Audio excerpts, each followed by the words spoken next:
The syringe hovered 2 inches from Victor Hale's arm when the dog's lips peeled back, not in a snarl, but in something far more unsettling, a calculated warning. In bed 7 of Blackridge VA Hospital's East Wing, the 72-year-old man with silver stubble and hollow eyes didn't flinch as 3 nurses crowded his bedside. He didn't shout, didn't resist. He simply watched them the way a sniper watches a target grid, silent, cold, measuring distances and angles.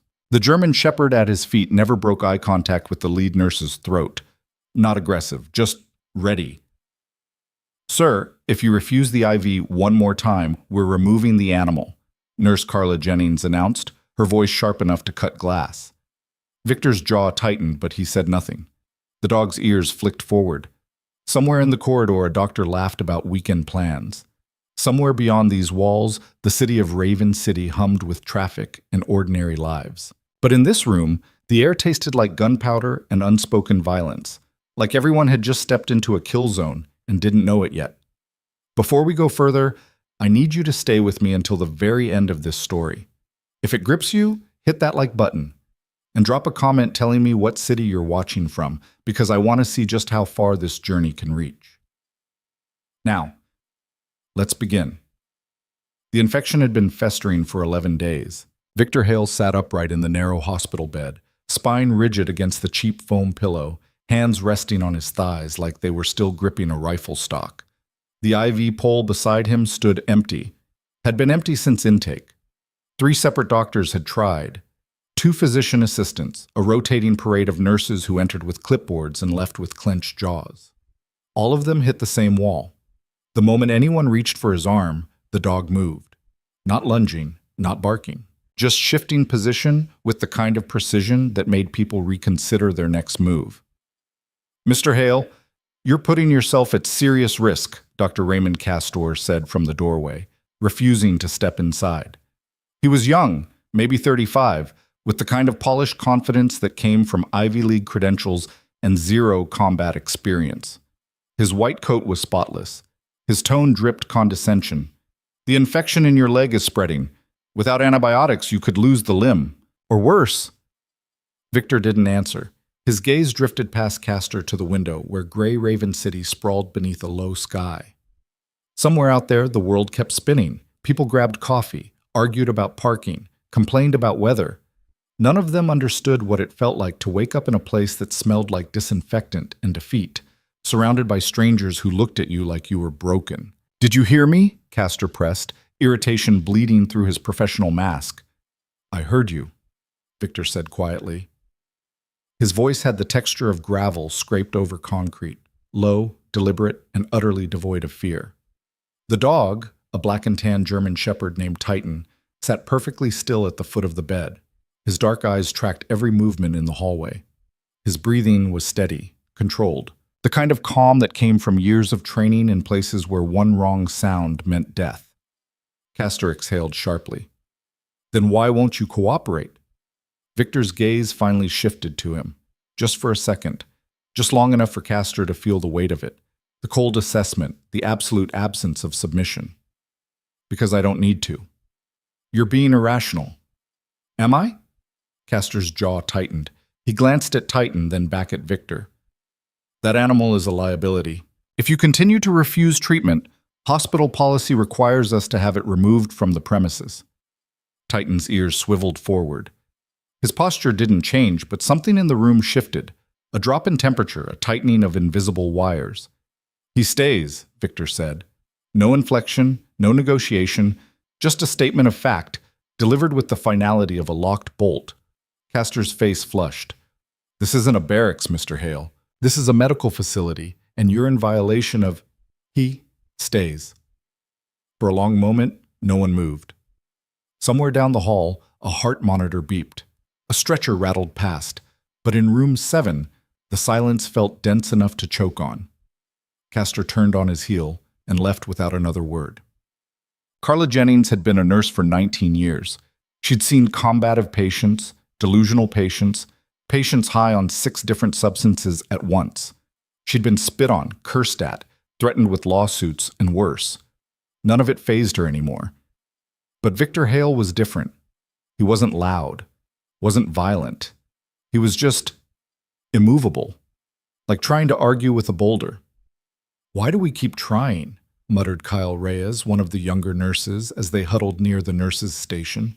He was 26, fresh out of grad school, still idealistic enough to think every patient could be reasoned with. "If he wants to die, let him."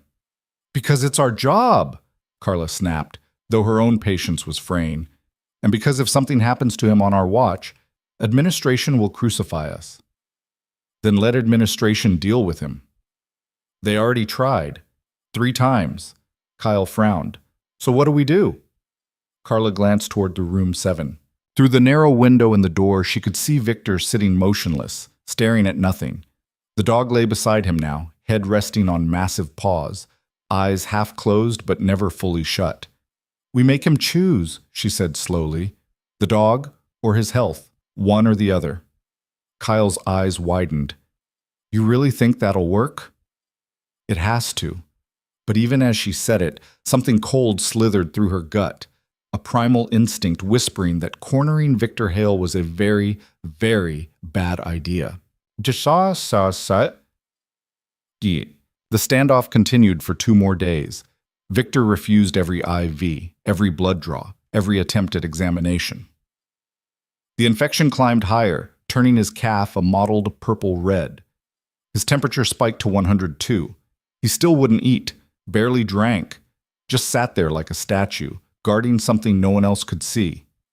On the 3rd morning, Elena Voss walked through the front doors of Blackridge 5A hospital for her first shift. She was 38, lean and angular, with short dark hair pulled into a tight bun, and eyes the color of winter steel.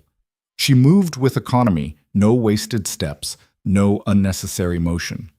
Her scrubs were standard-issue navy blue, but the way she wore them suggested someone who'd spent years in a different kind of uniform. She carried a small duffel bag over one shoulder and a travel mug of black coffee in the other hand. At the nurse's station, Carla handed her a tablet without looking up. "Room 7. Patient's non-compliant. Refuses treatment. Refuses food. Has a service dog that's borderline aggressive. Good luck." Elena took the tablet, scanned the chart. Victor Hale. Age 72. Military background listed as classified. Multiple notations, uncooperative, combative, potential psych eval required. She didn't react, just nodded once and walked toward room 7. As she approached, she could see him through the door's narrow window, upright, vigilant, utterly still. The dog sat at attention beside him, ears forward, every muscle coiled. Elena paused, studied the scene. Most people would see a stubborn old man and a poorly trained animal. Elena saw something else, tactical positioning.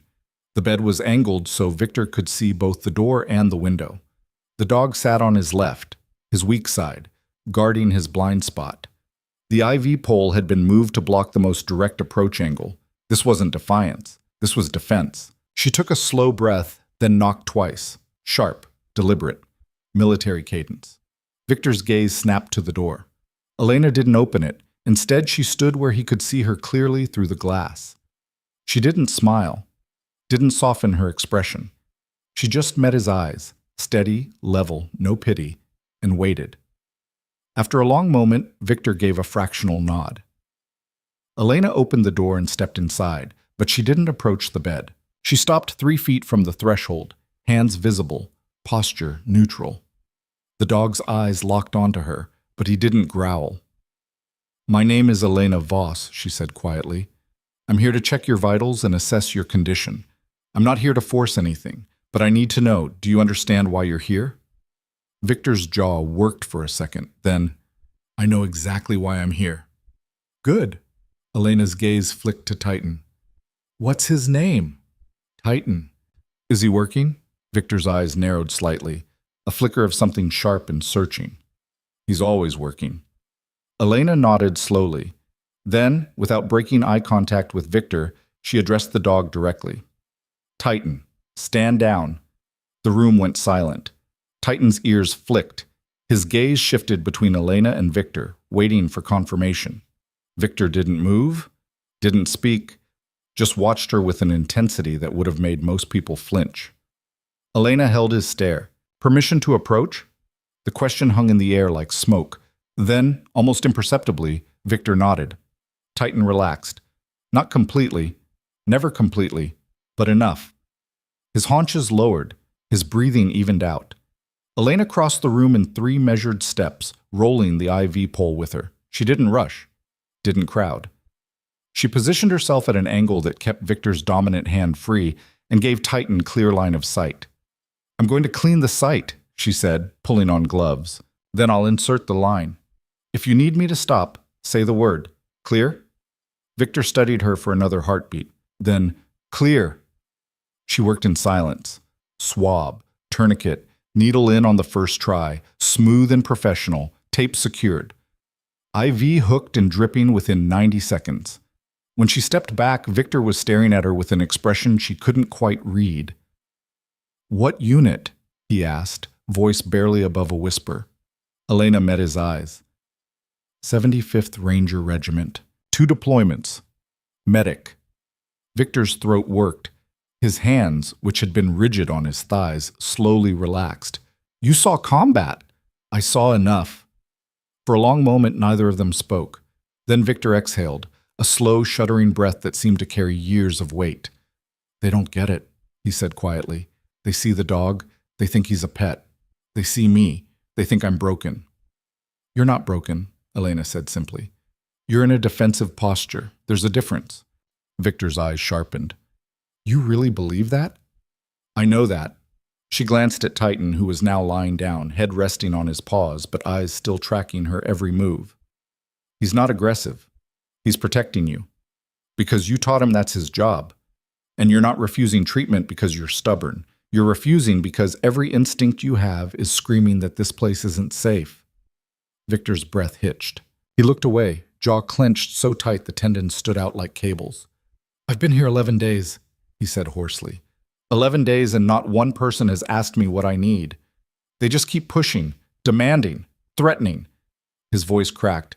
I can't let them take him." "They won't," Elena said firmly. "Not on my watch." Victor looked back at her, eyes red-rimmed but fierce. "You can't promise that. Watch me." Well, by the time Elena left the room 20 minutes later, Victor's vitals had stabilized. His temperature was dropping. The infection was still serious, but the antibiotics were working. Carla intercepted her at the nurse's station, eyes wide. "How the hell did you do that?" Elena didn't smile. "I treated him like a soldier, not a patient." "That's it?" "That's everything." Carla opened her mouth to argue, then closed it. She glanced toward room 7, where Victor sat quietly, Titan resting at his side. "He's been nothing but hostile for almost 2 weeks." "What makes you different?" Elena set the tablet down on the counter. "I understand the mission." "The mission?" "Keeping him alive." Elena's gaze was cold, clinical. "But you can't do that if you're fighting him. You have to fight with him." Carla frowned. "He's a patient, not a soldier." "He'll always be a soldier," Elena said quietly. "And until you understand that, you'll keep losing." She walked away before Carla could respond. For the next 48 hours, Elena was the only staff member allowed in Victor's room. He cooperated fully. Blood draws, vitals, medication checks, ate meals when she brought them, let her change the dressing on his leg without argument. Titan stayed close, but no longer postured aggressively. The rest of the staff watched from the hallway, baffled. Dr. Castor was less impressed. "This is ridiculous," he muttered to Carla during rounds. "She's enabling his delusion." "She got him to take the IV," Carla pointed out, "by coddling him, by respecting him." Castor's expression darkened. "He's a patient in my ward. I don't care what unit he was in or what medals he earned. He follows protocol or he leaves." Carla hesitated. "You can't discharge him. Not with that infection." "Then he cooperates. With all staff. Not just her." Castor turned toward room 7. "I'm going in." "Ray, don't—" But he was already walking. Elena was checking Victor's pulse when the door swung open without warning. Titan surged to his feet, teeth bared, a low growl vibrating through the room. Victor's entire body went rigid. Elena didn't move. "Doctor," she said evenly, "I'm in the middle of an assessment." "I don't care," Castor said, stepping inside. "This patient needs to understand that—" Titan lunged. Not far. Just enough to close the distance between himself and Castor, positioning his body directly in the doctor's path. The growl deepened, no longer a warning, a promise. Castor stumbled backward, face pale. "Control that animal!" "He's controlled," Elena said sharply. "You walked in unannounced, in a combat vet's room. What did you think would happen?" Victor's hands were shaking now, gripping the bed rail so hard his knuckles went white. His breathing came fast and shallow, not panic, but something close. The room felt smaller, tighter, like the walls were closing in. "Titan, heel," Victor rasped.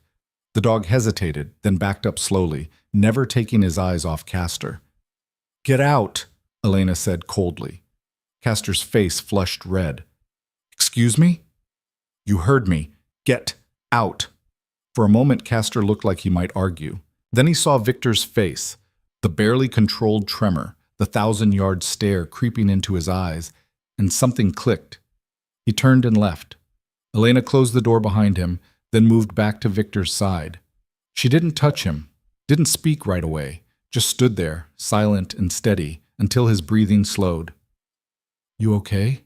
she asked quietly. Victor's jaw worked. "No." "Fair enough." She glanced at Titan, who was still coiled tight, ready to move. "You did good, both of you." Victor barked out a bitter laugh. "Did good? I almost let him tear into a doctor." "He didn't. You called him off. That's control." Elena crouched slightly, bringing herself to eye level. "Victor, listen to me. You're not the problem here. They are. They don't understand what you've been through, and they're treating you like you're difficult instead of recognizing that you're defending yourself the only way you know how." Victor's eyes glistened. "They're going to kick me out." "No," Elena said firmly. "They're not." "How do you know?" "Because I'm not going to let them." That night, Elena filed a formal incident report. She detailed Castor's unauthorized entry, the breach of protocol, the escalation. She noted Victor's medical history, classified special operations background, trained K-9 partner, documented PTSD triggers, and recommended immediate sensitivity training for all staff interacting with combat veterans. She sent copies to administration, the hospital director, and the VA Regional Oversight Board. Then she went home, made a cup of tea, and sat on her balcony overlooking Raven City's rain-slicked streets, wondering how many other soldiers were sitting in rooms just like Victor's, fighting wars no one else could see. The next morning, everything changed. Elena arrived at 0600 to find the East Wing in chaos. Security at the main entrance, administrators huddled in tight clusters, and outside room 7, 2 men in black suits stood like sentries. Carla grabbed her arm as she passed. "What the hell did you do?" "My job," Elena said flatly. "Who are they?" "No idea. They showed up 20 minutes ago with federal credentials and locked down the wing. No one in or out of Hale's room without clearance." Elena's stomach dropped. She pushed past Carla, heading straight for room 7. One of the suited men stepped into her path. "Ma'am, this area is restricted." "I'm his primary nurse." "Not anymore." Elena's jaw tightened. "Under whose authority?" The man didn't blink. "Department of Defense." Before Elena could respond, the door to room 7 opened. A woman in her 50s stepped out, silver hair pulled back sharply, wearing a charcoal suit and an expression that could cut steel. "Ms. Voss?" the woman said crisply. Elena straightened. "Yes, ma'am." "Brigadier General Sarah Kyle, Defense Intelligence Agency. We need to talk. On Shah." They moved to a private conference room on the second floor. Kale closed the door, then turned to face Elena with an expression that was equal parts exhaustion and barely contained fury. "How long have you known who Victor Hale is?" Kyle asked. Elena frowned. "I know he's a veteran. Special operations. That's all his file says." "His file says classified because that's exactly what he is." Kyle pulled a folder from her briefcase and slid it across the table. "Victor Hale isn't just a veteran. He's one of the most highly decorated operators in U.S. military history. Tier 1 asset. 28 years of service. Missions in 14 countries, most of which are still redacted. He's received 3 Silver Stars, 2 Bronze Stars with Valor, and a Medal of Honor he refused to accept publicly." Elena stared at the folder, heart pounding. Why wasn't this in his medical records? Because men like Hale don't exist on paper, not in ways civilians can access. Hale's voice softened slightly. He retired 4 years ago, quietly, no ceremony, no fanfare, just disappeared. Until 11 days ago, when he showed up at Blackridge with a life-threatening infection and a canine partner who won't leave his side. Elena's mind raced. Titan. Military working dog, deployed with Hale on his final 3 operations, saved his life twice, nearly died doing it. Hale's expression hardened again. Which is why when I received your incident report this morning, detailing how hospital staff threatened to remove that dog, I got on the first plane to Raven City. Elena's breath caught. They didn't know. That's not an excuse. Kyle leaned forward, eyes blazing. Victor Hale has spent nearly 3 decades defending this country in ways most people will never understand. And he ends up in a VA hospital where doctors treat him like he's uncooperative? Where nurses threaten to take away the one thing keeping him grounded? Her voice dropped to something cold and dangerous. That ends now. What happens next? Elena asked quietly. You're going to keep doing exactly what you've been doing, Kyle said. Victor trusts you. That's rare. And right now it's the only thing keeping him stable. She stood, straightening her jacket. As for the rest of this hospital, they're about to learn a very important lesson about respect. 20 minutes later, the entire East Wing staff was assembled in the conference room.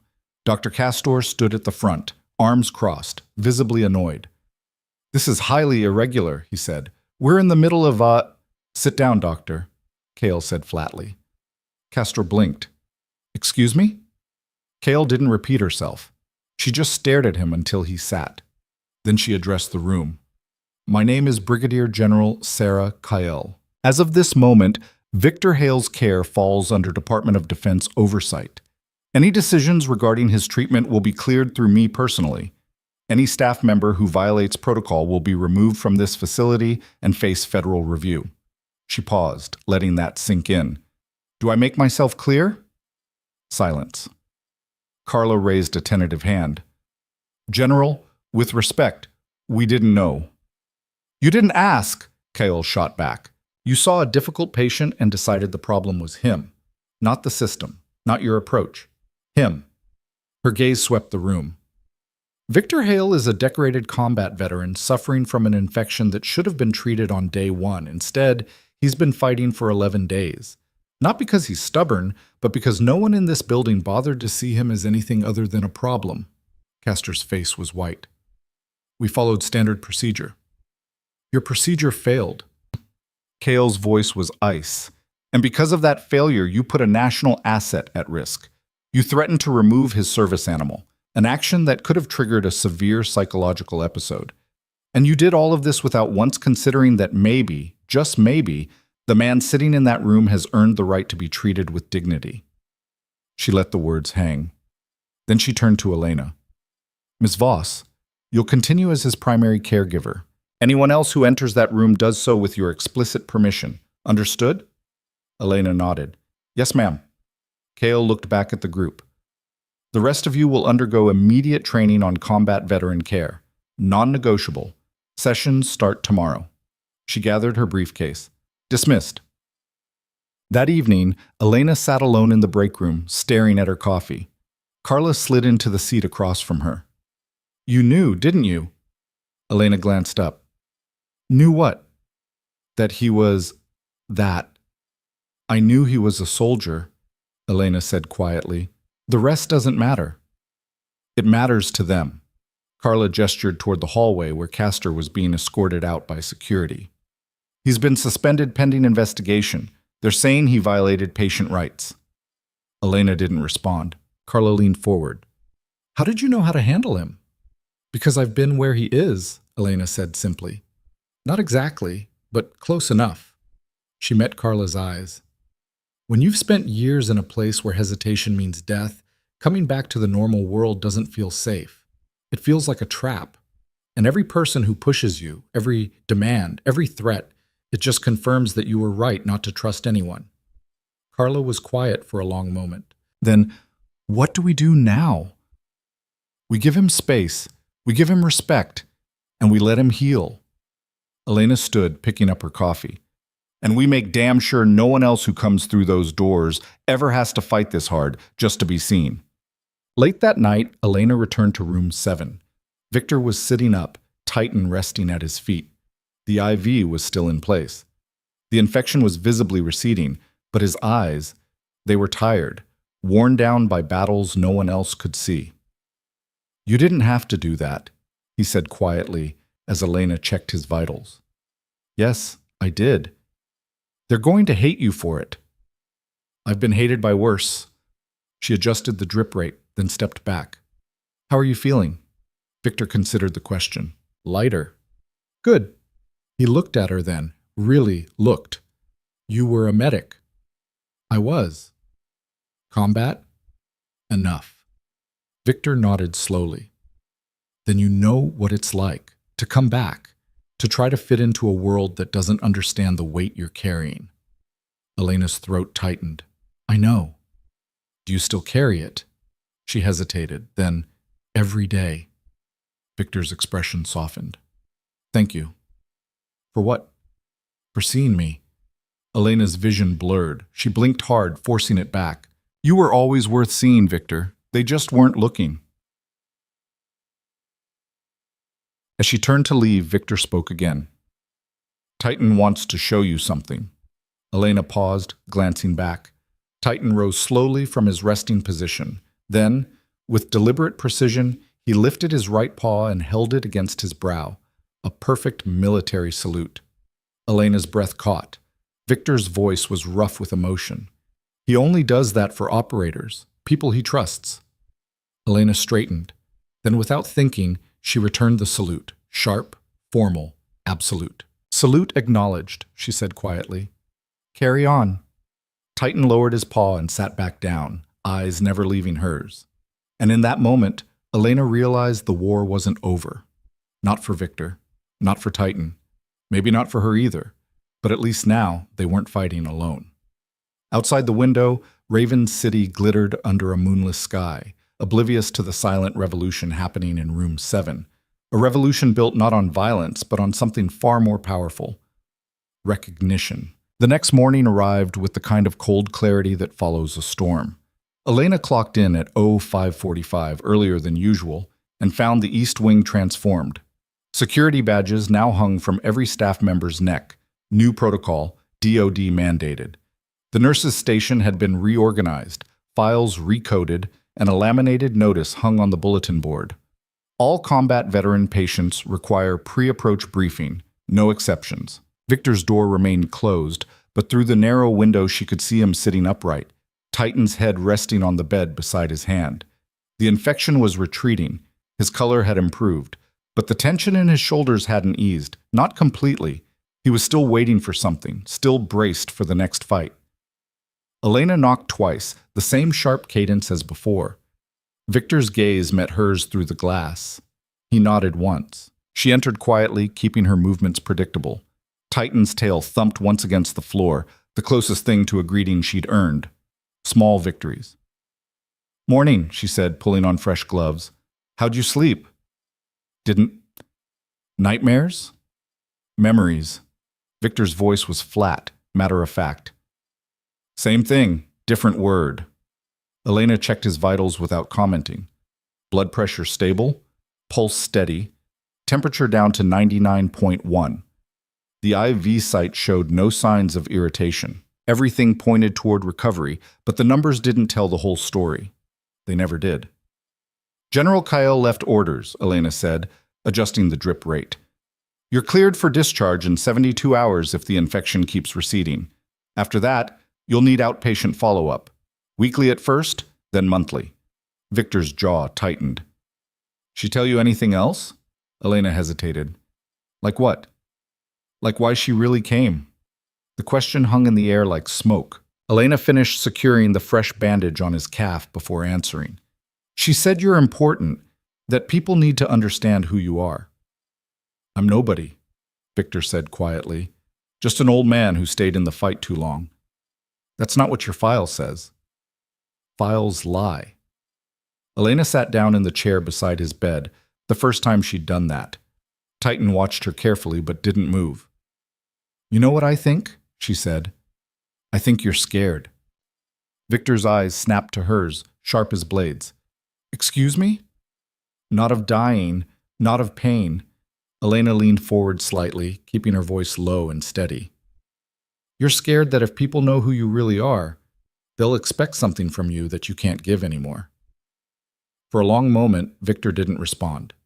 His breathing remained even, controlled, but something flickered behind his eyes. Recognition, maybe, or the echo of a truth he'd been avoiding for years. "You got kids?" he asked abruptly. Elena shook her head. "No." "Good." Victor looked away, staring at the wall. "Makes it easier." "Easier to what?" "To disappear." The words landed like stones dropped into still water, ripples spreading outward. Elena wanted to argue, to tell him that disappearing wasn't the answer, but she'd been in the service long enough to know that some soldiers came home and some just stopped fighting. The line between the two was thinner than most people realized. "You're not disappearing on my watch," she said finally. Victor's mouth twitched. Not quite a smile, but close. "You're stubborn. I learned from the best." Before he could respond, the door swung open. Carla stood in the doorway, face pale, holding a tablet like it might explode. "Elena, we have a problem." Elena rose immediately. "What kind?" "The kind that involves reporters, federal agents, and a lot of very angry people outside the main entrance." Victor's entire body went rigid. Titan surged to his feet, ears flat, teeth bared. Elena held up a hand. "Stay here. Lock the door. Don't open it for anyone but me or General Kael." "What's happening?" Victor demanded. "I don't know yet," Elena said, moving toward the door, "but I'm going to find out." She didn't wait for his response. The moment she stepped into the hallway, the chaos hit her like a wave. Staff members clustered near the elevators, whispering urgently. Security guards spoke into radios, voices clipped and tense. And from somewhere downstairs came the unmistakable sound of raised voices. Multiple people shouting over one another, words bleeding together into a wall of noise. Carla caught up to her at the stairwell. "It started 20 minutes ago. Someone leaked Victor's identity to the press. Now, there's a mob outside demanding answers." Elena's stomach dropped. Who leaked it? No idea, but whoever it was knew exactly what they were doing. Carla's voice shook slightly. They didn't just leak his name. They leaked his entire service record. Missions, locations, everything. "That's classified information," Elena said sharply. "That's a federal crime. Tell that to the news vans parked on the street."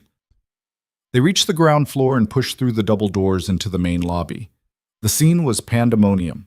Hospital security formed a loose barricade at the entrance, trying to keep reporters and civilians from storming inside. Camera flashes lit up the glass like strobe lights. Outside, a crowd had gathered, some holding signs, others shouting questions, a few just watching with morbid curiosity. Elena spotted General Kael standing near the front desk, flanked by 2 DoD agents, her expression carved from granite. She was speaking into a phone, voice low and furious, every word a bullet. When Kael saw Elena, she ended the call abruptly and crossed the lobby in 4 long strides. "Where is he?" "Room 7. Secure. I told him not to open the door." "Good." Kael glanced toward the crowd outside, jaw tight. "This is a coordinated attack. Someone wanted Victor exposed, and they timed it perfectly, right when he's most vulnerable." "Who would do that?" Elena asked. Kael's eyes were cold. "Someone who doesn't want him walking out of here alive." The words hit like a punch to the gut. Elena's mind raced, cataloging threats, angles, possibilities. "You think this is about revenge?" "I think Victor made a lot of enemies over the years," Kael said flatly, "and some of them have long memories." She turned to one of her agents. "Lock down the East Wing. No one in or out without federal clearance, and get me a full security sweep of the hospital. If there's a threat inside these walls, I want it found." The agent nodded and spoke into his radio. Elena's pulse hammered. "What do we tell the press?" "Nothing," Kael said. "Let them scream. Right now, our priority is keeping Victor safe." But even as she said it, a commotion erupted near the entrance. The security line buckled as someone shoved through, a man in his 40s, heavy-set, wearing a rumpled jacket and a look of absolute fury. He was yelling, jabbing a finger toward the elevator. I have a right to see him. He killed my brother. He doesn't get to hide up there like a goddamn hero. Security grabbed him, but he kept shouting, voice hoarse and raw. 17 years! 17 years I've been waiting for answers, and now I find out he's been here the whole time? No! I want to see his face. I want him to look me in the eye and tell me why my brother had to die. Kale moved forward, her presence cutting through the chaos like a blade. Sir, you need to leave. Now! The man's eyes locked onto her, wild and desperate. You know who he is, don't you? You know what he did? I know exactly who he is, Kale said quietly, dangerously. And I know that whatever you think happened, you don't have the full story. Bullshit! The man lunged forward, and it took 3 guards to hold him back. My brother was on his team, Operation Blackwater 2009. Victor Hale led that mission, and my brother came back in a box. His voice cracked. So don't tell me I don't have the full story. I lived it. Kale's expression didn't change, but something flickered in her eyes. Recognition, or maybe regret. She nodded to the guards. Get him out of here, gently, and make sure he's escorted off the property. As they dragged the man toward the exit, still shouting, Elena turned to Kale. Was he telling the truth? Kale didn't answer right away. She watched the doors swing shut, cutting off the noise before finally speaking.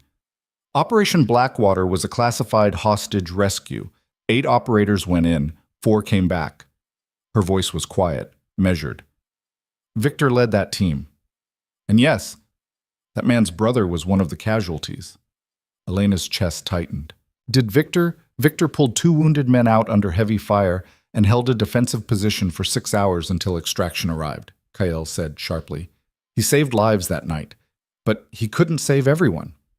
She met Elena's eyes. And some people will never forgive him for that. Elena swallowed hard. Is that why someone leaked his file? To draw them out? Maybe. Or to paint a target on his back. Kale's gaze drifted toward the elevators. Either way, Victor's not safe here anymore. We need to move him. Move him where? Secure military facility. Somewhere off the grid. Kyle checked her watch. Extraction team arrives in 2 hours. Until then, we hold the line. Elena nodded, but her mind was already racing ahead, calculating risks, mapping escape routes, preparing for the worst. Because if someone had gone to this much trouble to expose Victor, they weren't done yet. This was just the opening move. And the next one would be lethal. She took the stairs 2 at a time, ignoring the burn in her legs, and reached the east wing in under a minute. Victor's door was still closed, but through the window she could see him standing now, Titan pressed against his side, both of them facing the door like sentries. Elena knocked, called out her name, and waited for his nod before entering. What's going on? Victor demanded the moment she stepped inside. Elena closed the door behind her, locked it, and leaned against the frame. Your identity was leaked to the press.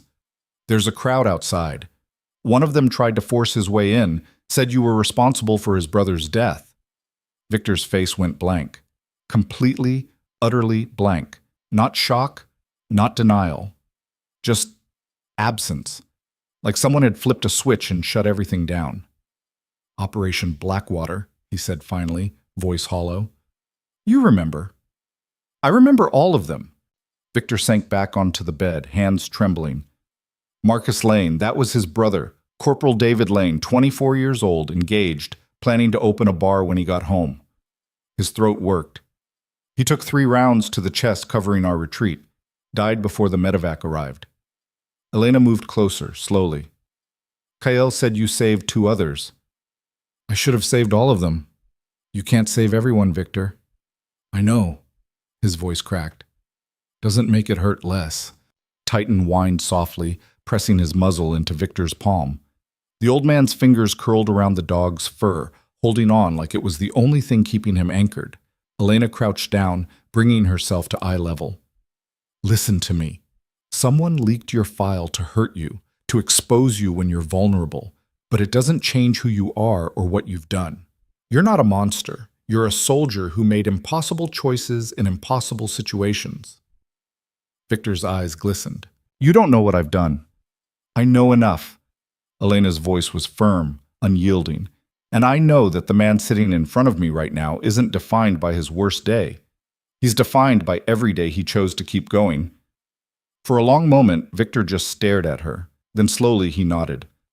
Kael's moving you, Elena said. Secure facility, 2 hours. Victor's jaw tightened. I don't run.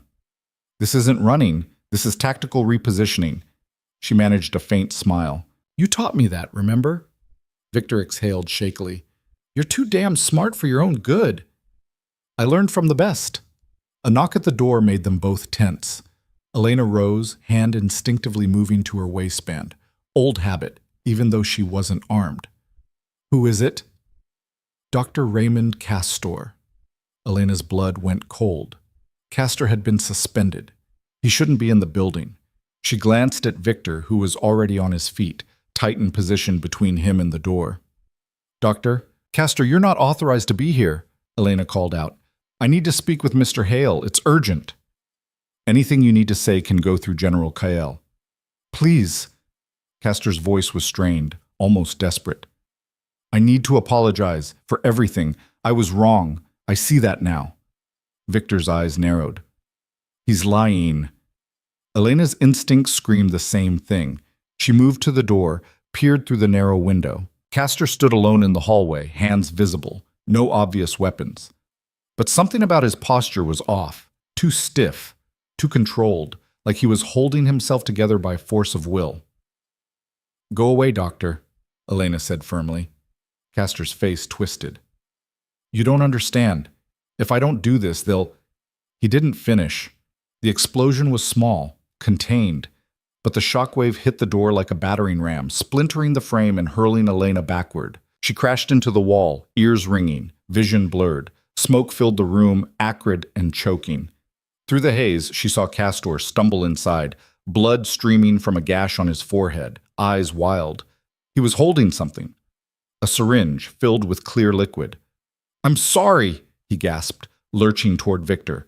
I'm so sorry, but they said if I didn't... Titan hit him like a missile. The dog's jaws clamped around Castor's forearm, driving him to the floor. The syringe skittered across the tiles. Castor screamed, thrashing, but Titan didn't let go. Just held him there, growling low and continuous, waiting for the command. Victor moved with shocking speed for a man his age and condition. He grabbed the syringe, examined it, and his face went white. Potassium chloride, lethal dose.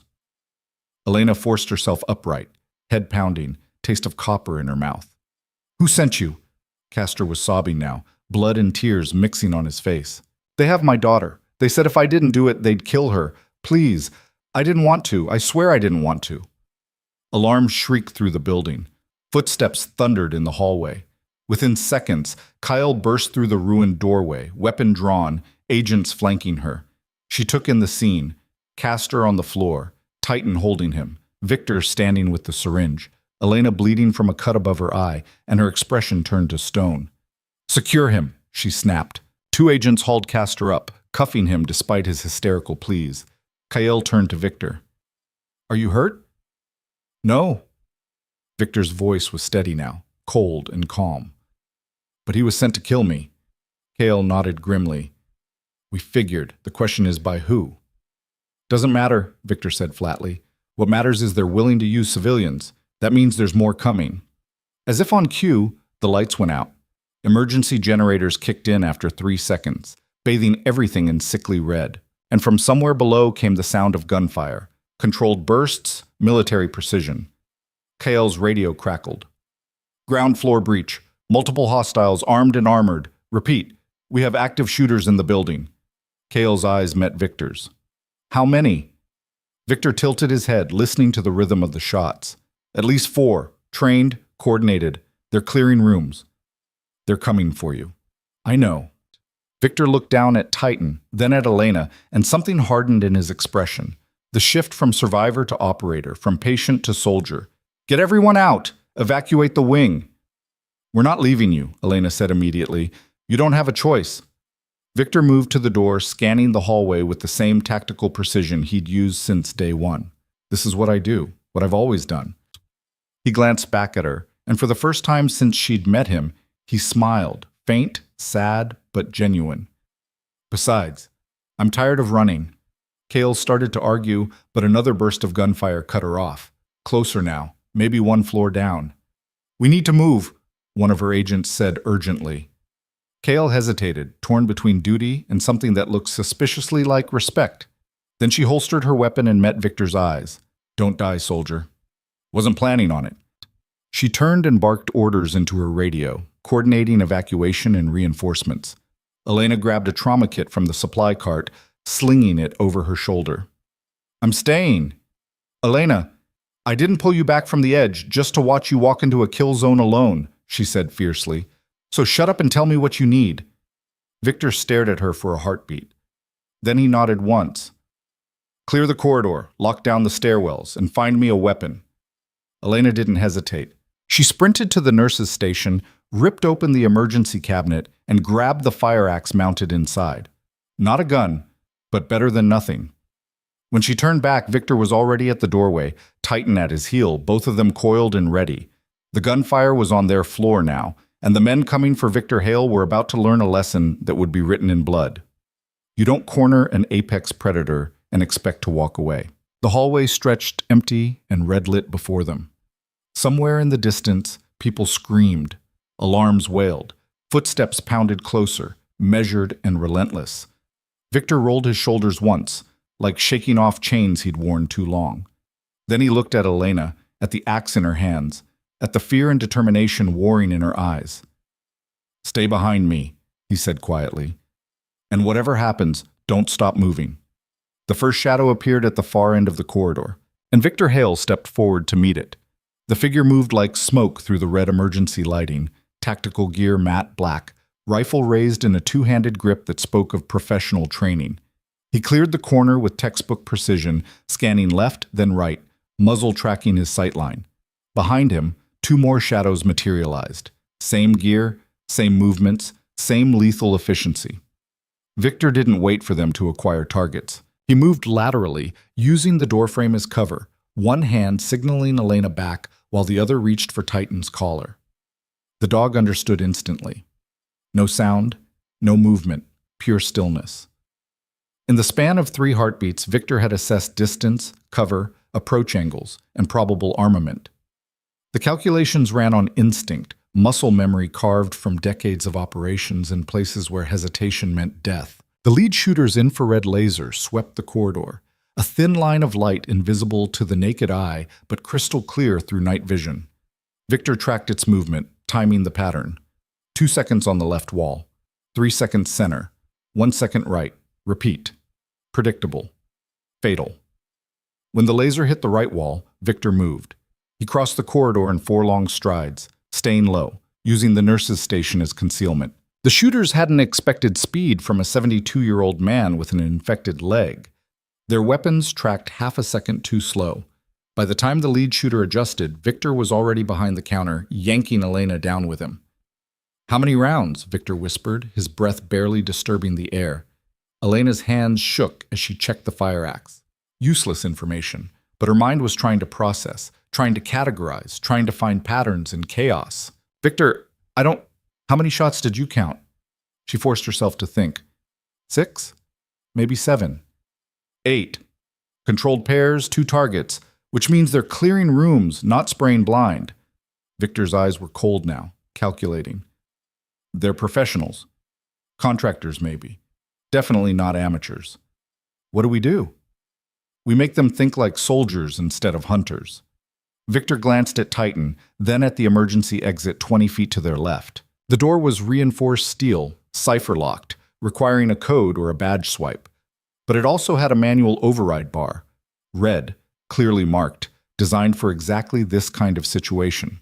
Another burst of gunfire echoed from somewhere below. Screams followed, cut short. The tactical team was moving methodically, eliminating resistance, pushing toward their objective, toward Victor. When I move, you run for that exit, Victor said quietly. Don't look back, don't stop. Get to the stairwell and go down, not up. Find Kale and tell her they're equipped for night operations. She'll know what that means. Elena's jaw tightened. I'm not leaving you. You don't have a choice. I stayed in Kandahar when my convoy got hit. I stayed in Mosul when mortars turned our aid station into rubble. I'm sure as hell staying now." Her voice was low, fierce, trembling with adrenaline and something harder. "So tell me what you need or figure out how to use me, but I'm not running." Victor stared at her for a heartbeat. Then something shifted in his expression. Not quite a smile, but close. Respect, maybe. Or recognition that some battles couldn't be won with orders. "Can you throw?" Elena blinked. "What?" Victor pulled a glass IV bottle from the supply cart behind the desk, tested its weight, then handed it to her. "Distraction. When I say go, throw it as far down the corridor as you can. Aim for the wall. Make it shatter loud." She took the bottle, gripped tight, and nodded. Victor turned to Titan. The dog's eyes locked onto his, waiting. "Titan, scout!" The command was barely a whisper, but Titan moved instantly, low and silent, slipping around the corner of the nurse's station like a shadow. He disappeared into the darkness beyond the emergency lights, paused soundless on linoleum. 30 seconds passed. Elena's pulse hammered in her ears. She could hear the shooters now, closer, maybe 50 feet away. Boot steps. Radio clicks. The mechanical sound of a rifle bolt being checked. Then Titan reappeared, moving fast, and pressed himself against Victor's leg. One sharp exhale through his nose, the signal. Victor's expression went flat. 3 hostiles. Spread formation. Lead man has thermal optics. How do you know? Because Titan came back from the left side, which means he used the cold spots near the air vents to avoid detection. He's trained for that. Victor pulled the fire axe from Elena's other hand, tested its balance, then set it aside. "We can't fight them head on, not with what we have. So we changed the battlefield." He reached up and yanked the fire alarm pull station mounted on the wall. Instantly, a deafening klaxon screamed through the corridor, and overhead sprinklers erupted in a torrential downpour. Water cascaded from the ceiling, flooding the floor, turning the polished linoleum into a slick mirror. The emergency lights flickered once, twice, then died completely as the system rerouted power. Total darkness. Victor grabbed Elena's wrist. "Move, now!" They ran, hunched low, Titan leading the way. Elena's shoes slipped on the wet floor, but Victor's grip kept her upright, kept her moving. Behind them, shouts erupted, angry, confused. A flashlight beam cut through the darkness, sweeping wildly. Then gunfire, 3-round bursts, bullets punching through drywall and steel, ricochets sparking off metal bed frames. Victor pulled her into a patient room, slammed the door, and jammed a chair under the handle.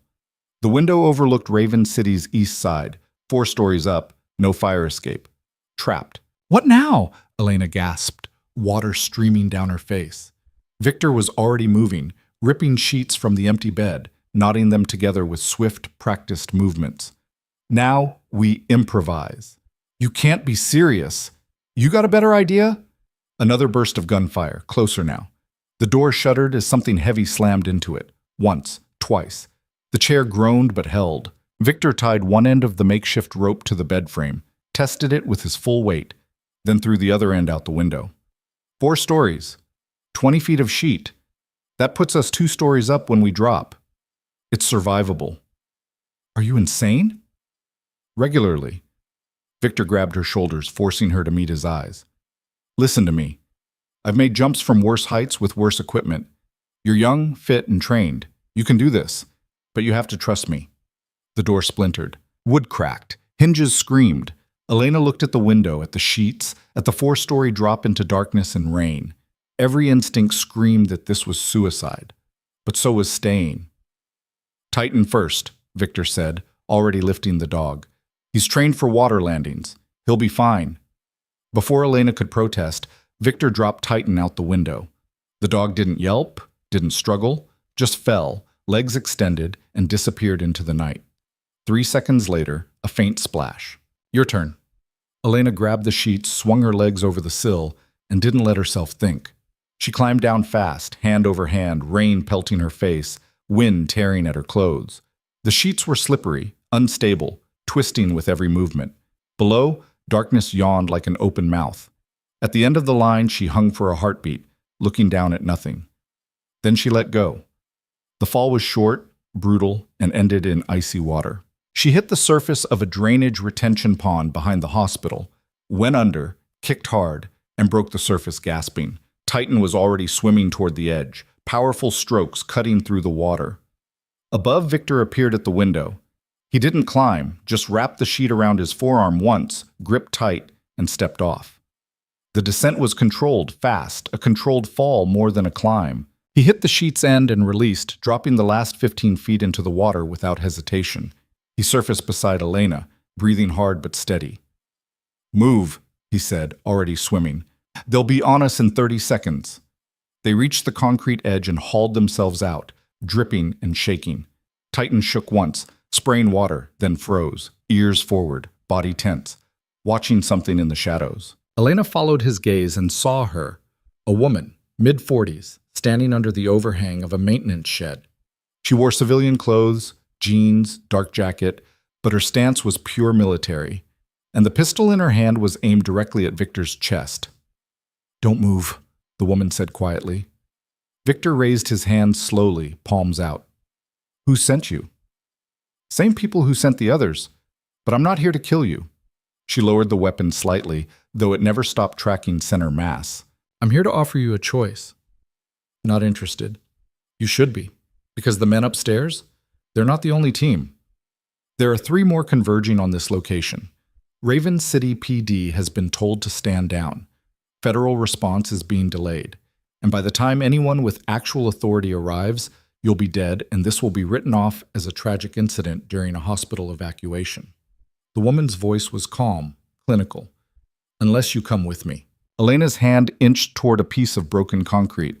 "Why would we trust you?" "Because if I wanted you dead, you already would be." The woman's gaze never left Victor. "I'm offering extraction, clean, quiet, and off the books. You disappear, they stop hunting, and everyone walks away."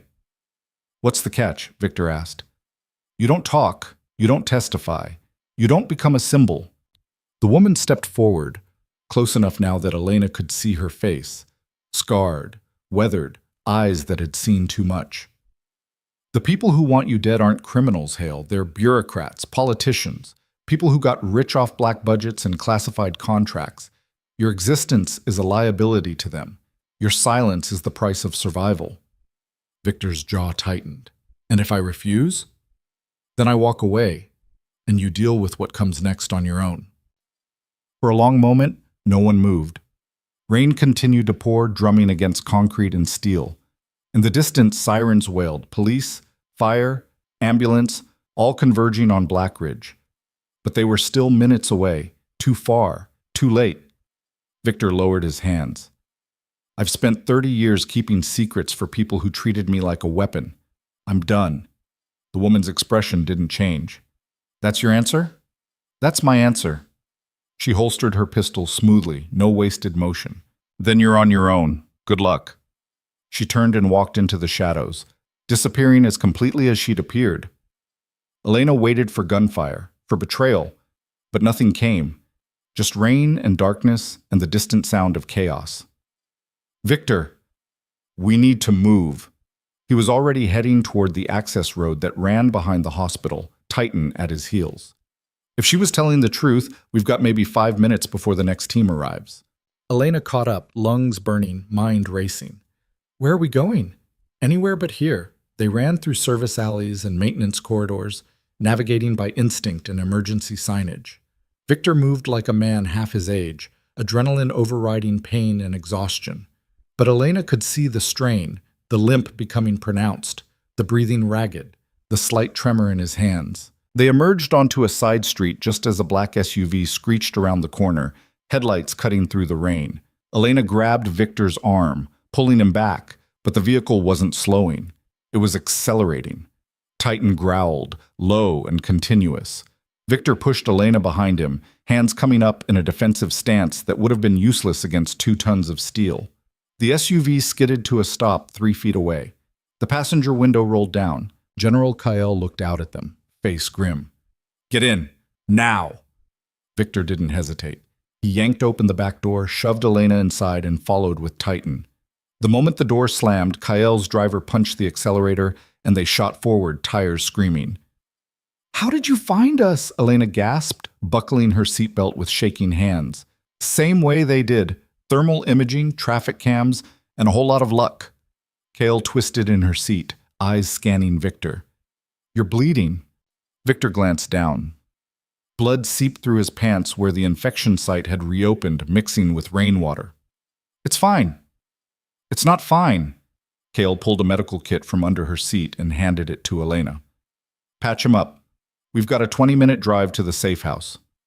Elena tore open the kit, pulling out gauze and antiseptic.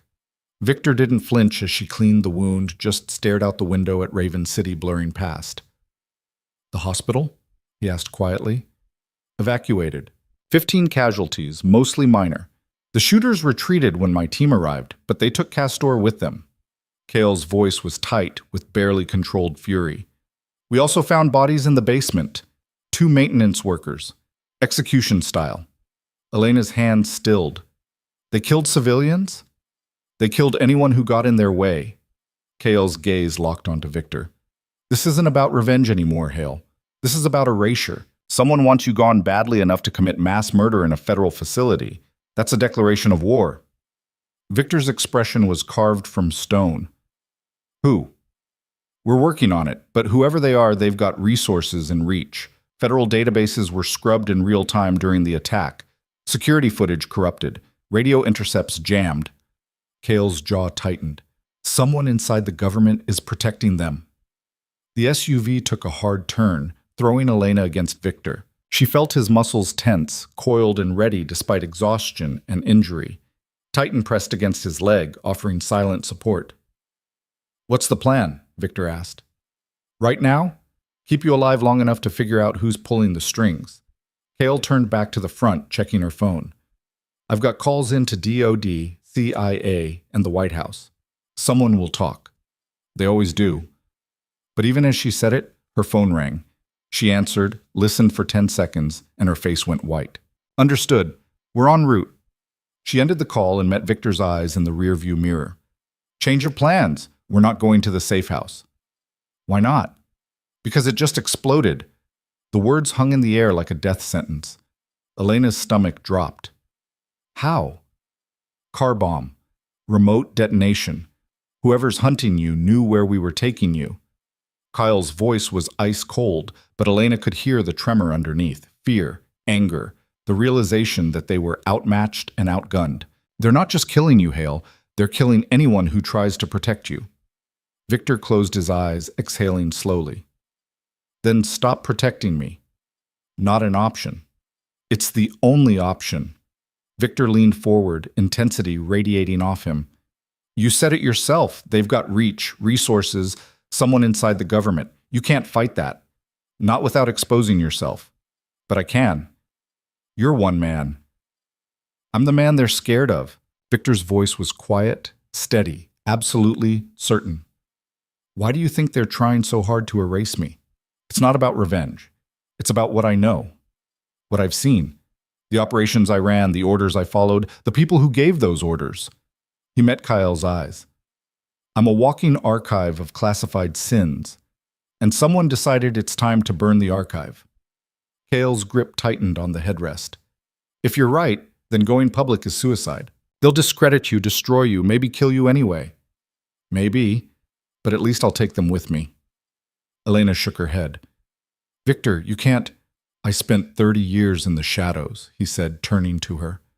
"I did things I'm not proud of, followed orders I shouldn't have, stayed silent when I should have spoken." His voice cracked. "I don't get to walk away clean, but maybe I can make it mean something." Before Elena could respond, the rear windshield exploded. Glass shrapnel filled the air. Elena threw her arms over her head as bullets punched through the seats, through the dashboard, through everything. The driver slumped forward, dead before he could scream. Kale grabbed the wheel, trying to steer from the passenger seat, but the SUV was already fishtailing, tires shredded, engine smoking.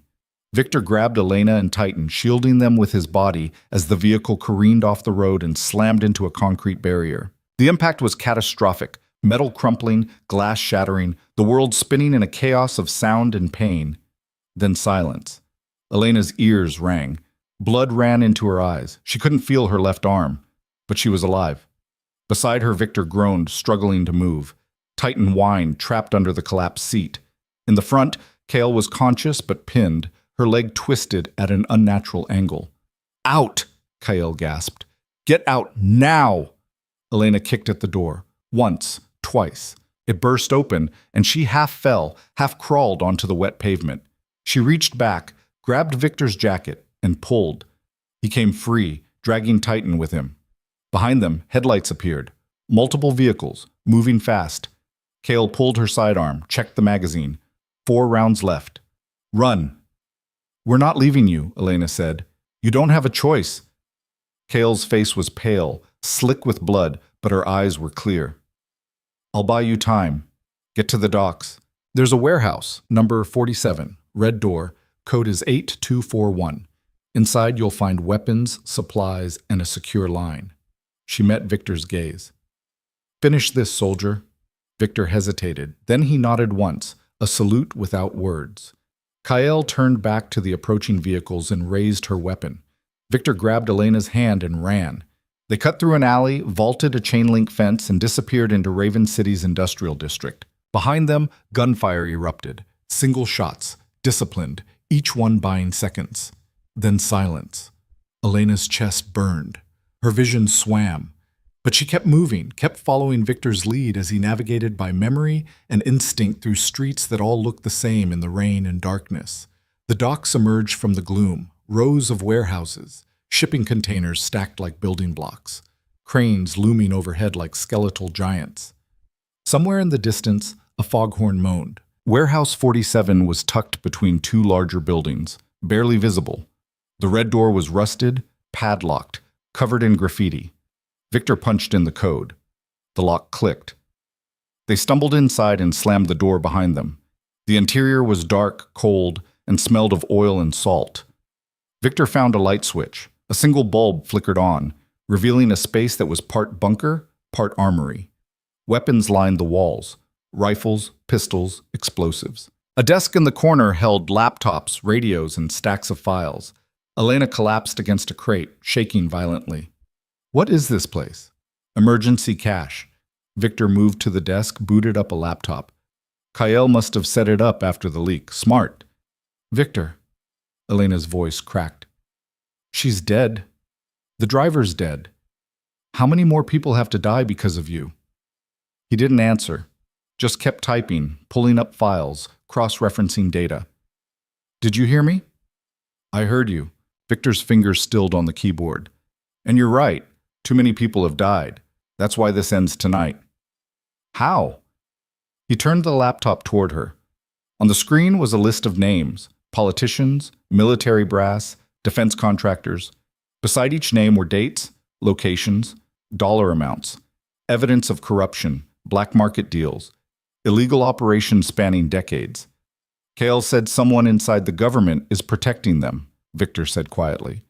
She was wrong. It's not someone. It's dozens. A network.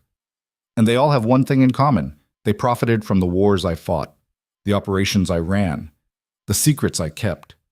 His hand clenched into a fist. I was their weapon, and now I'm their liability.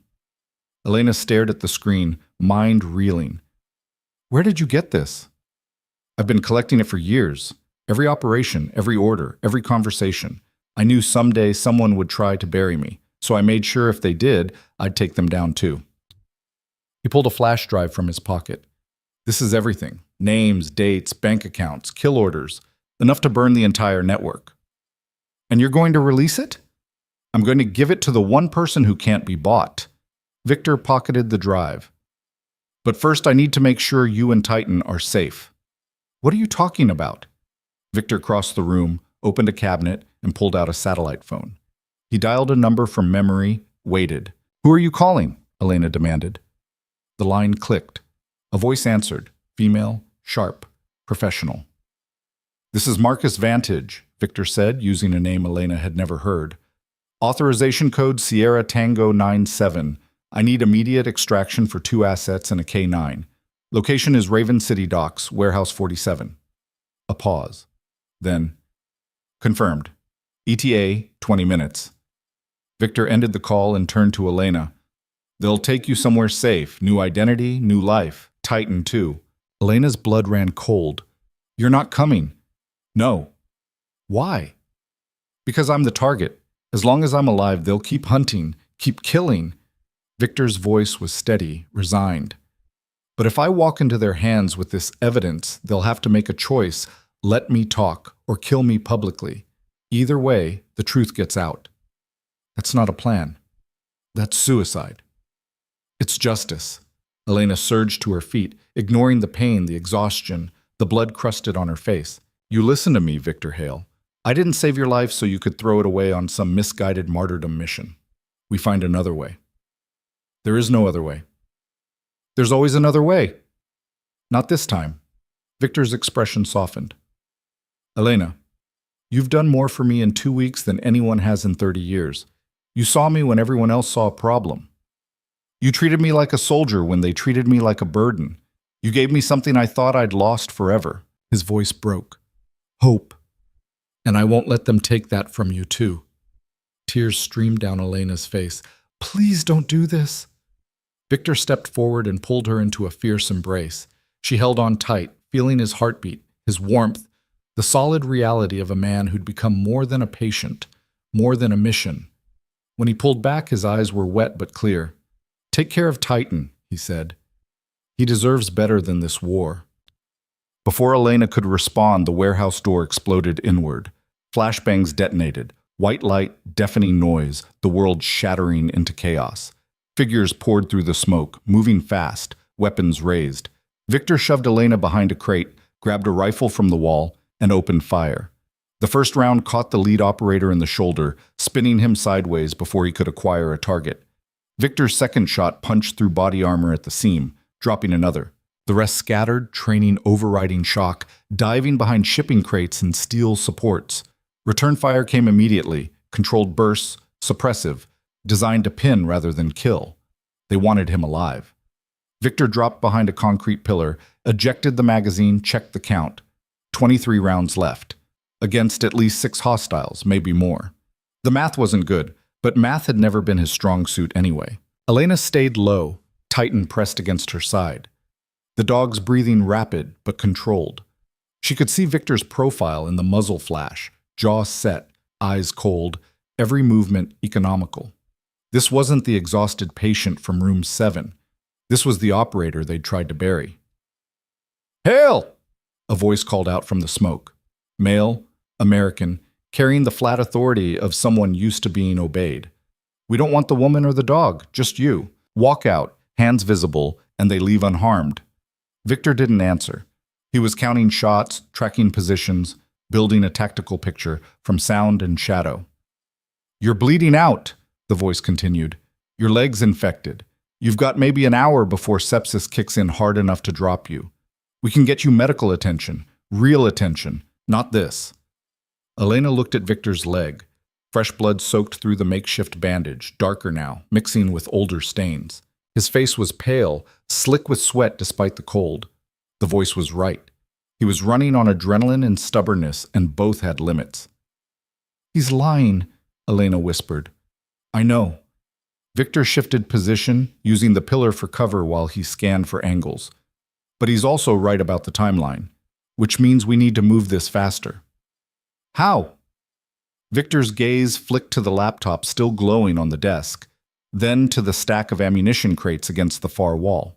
His expression shifted, calculation becoming decision, tactics becoming action. Can you shoot? He asked quietly. Elena's hands trembled. I qualified on the M9 in basic. That was 15 years ago. Good enough.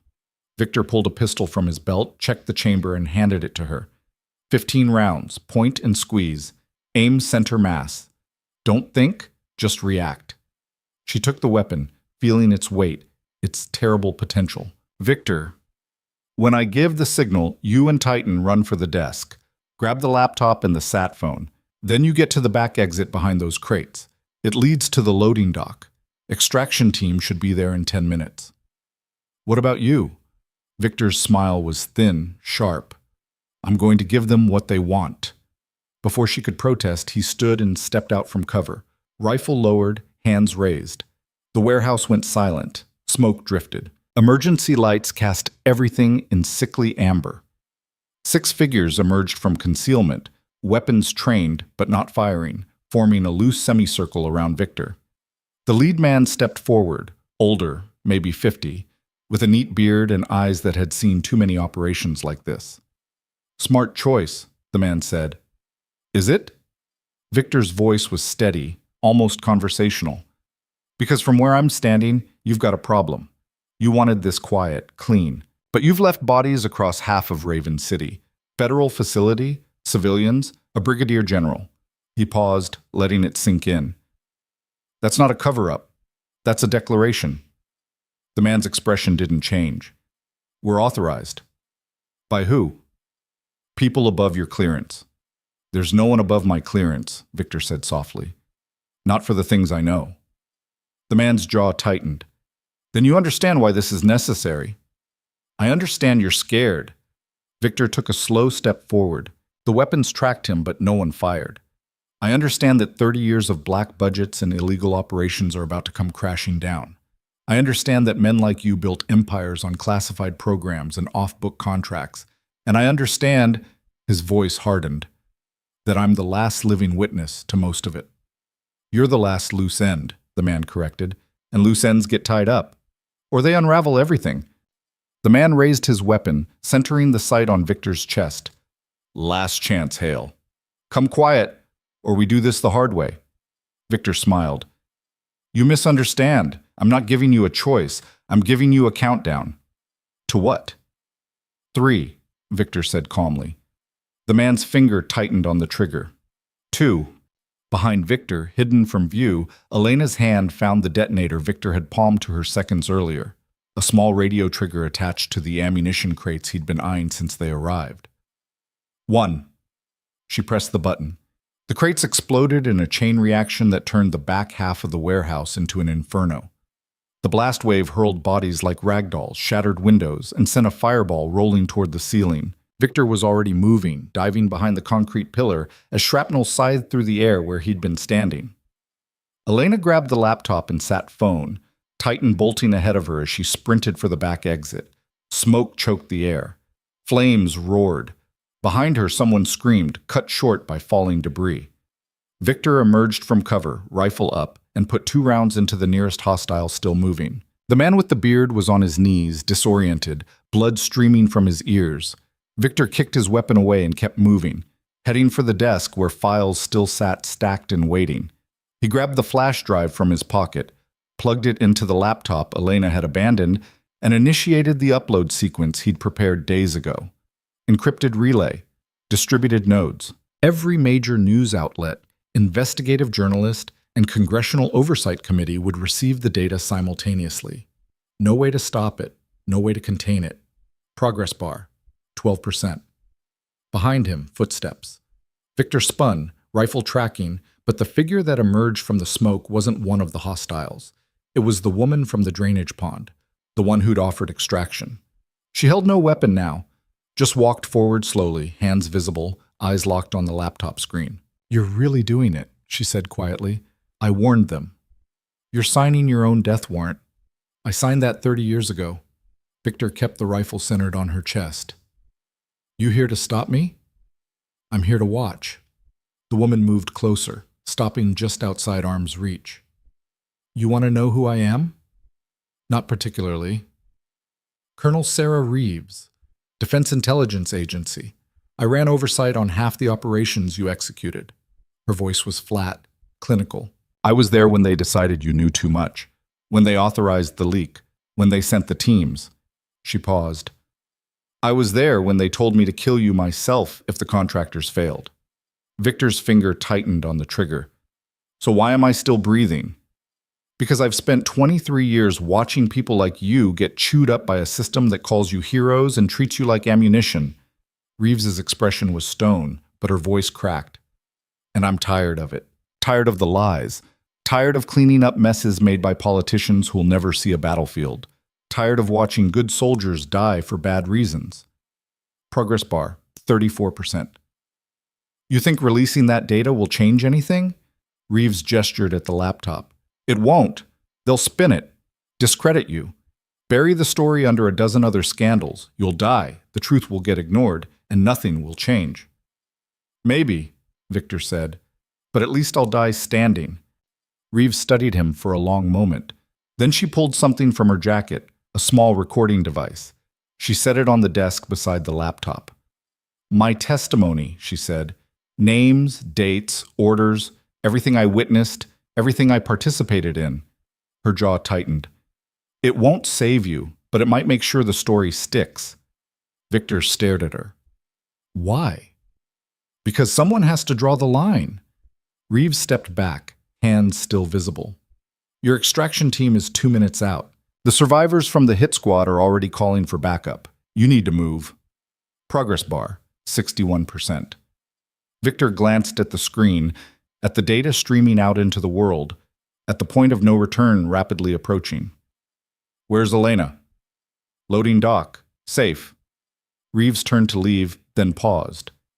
Hail, for what it's worth, thank you for your service. All of it. She disappeared into the smoke.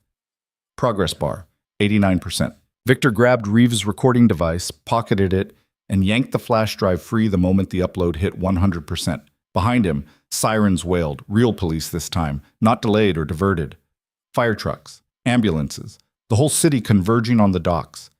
He ran for the back exit, legs screaming, vision narrowing, but he didn't stop, couldn't stop, not yet. The loading dock was chaos. Elena crouched behind a dumpster, pistol raised, Titan beside her. She lowered the weapon when she saw Victor, relief flooding her face. Did it work? It's out. Victor leaned against the wall, breathing hard. All of it. No recall. No containment. A black helicopter appeared over the roofline, searchlight cutting through rain and smoke. It circled once, then descended to the dock, skids touching down 50 feet away. The side door slid open. A woman in tactical gear waved them forward. Elena grabbed Victor's arm, supporting his weight as they ran. Titan leaped into the helicopter first. Elena followed.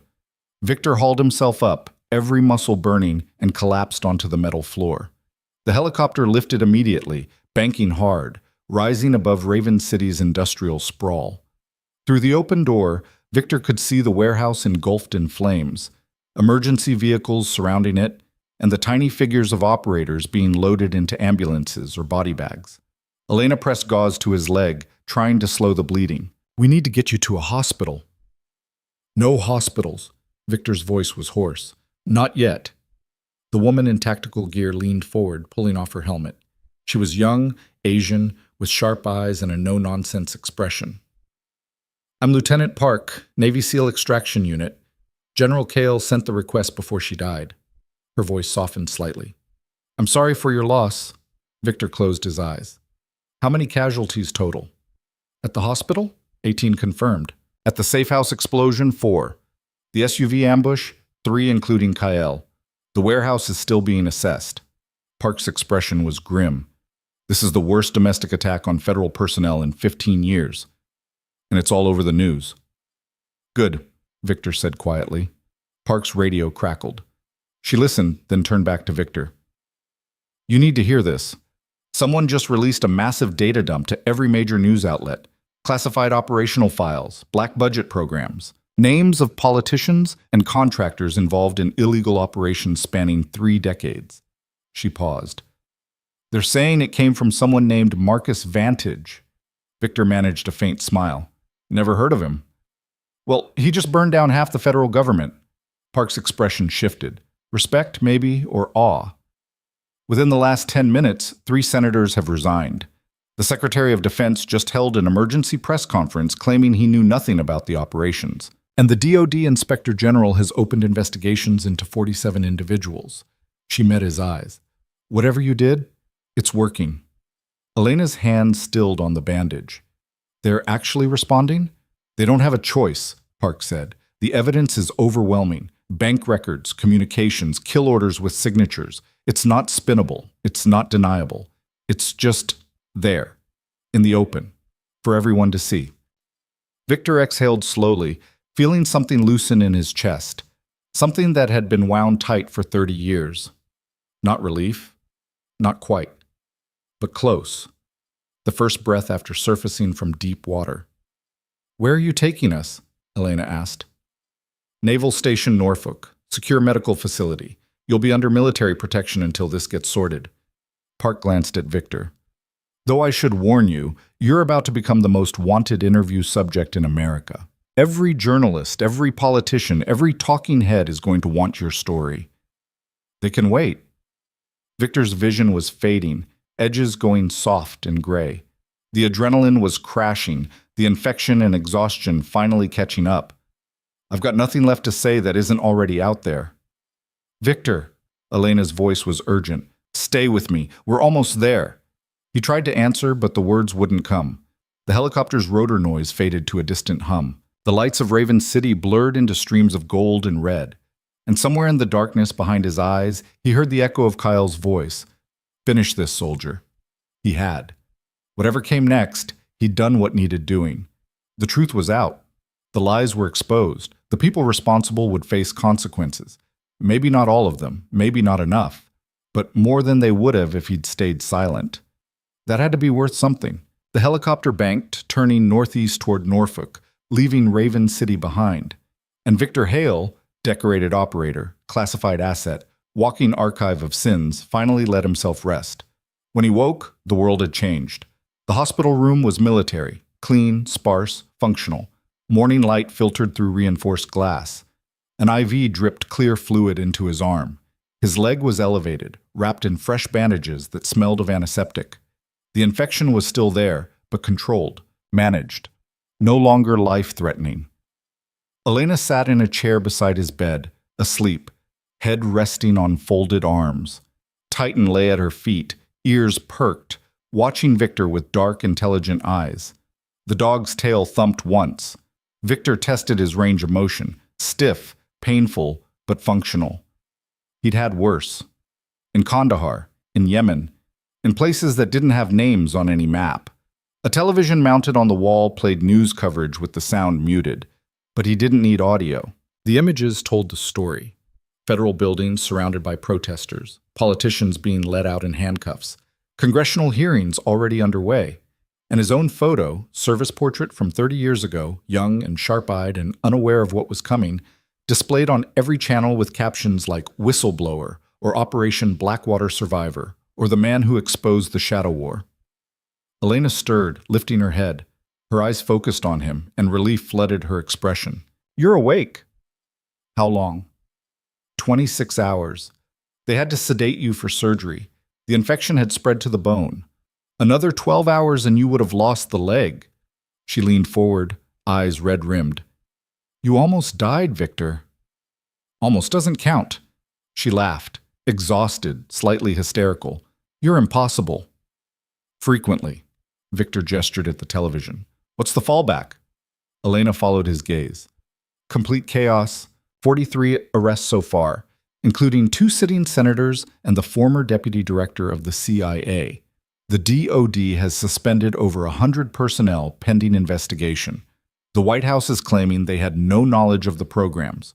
Congress is forming a special committee, and every major news outlet is running your story 24/7. They identify me." "Not yet.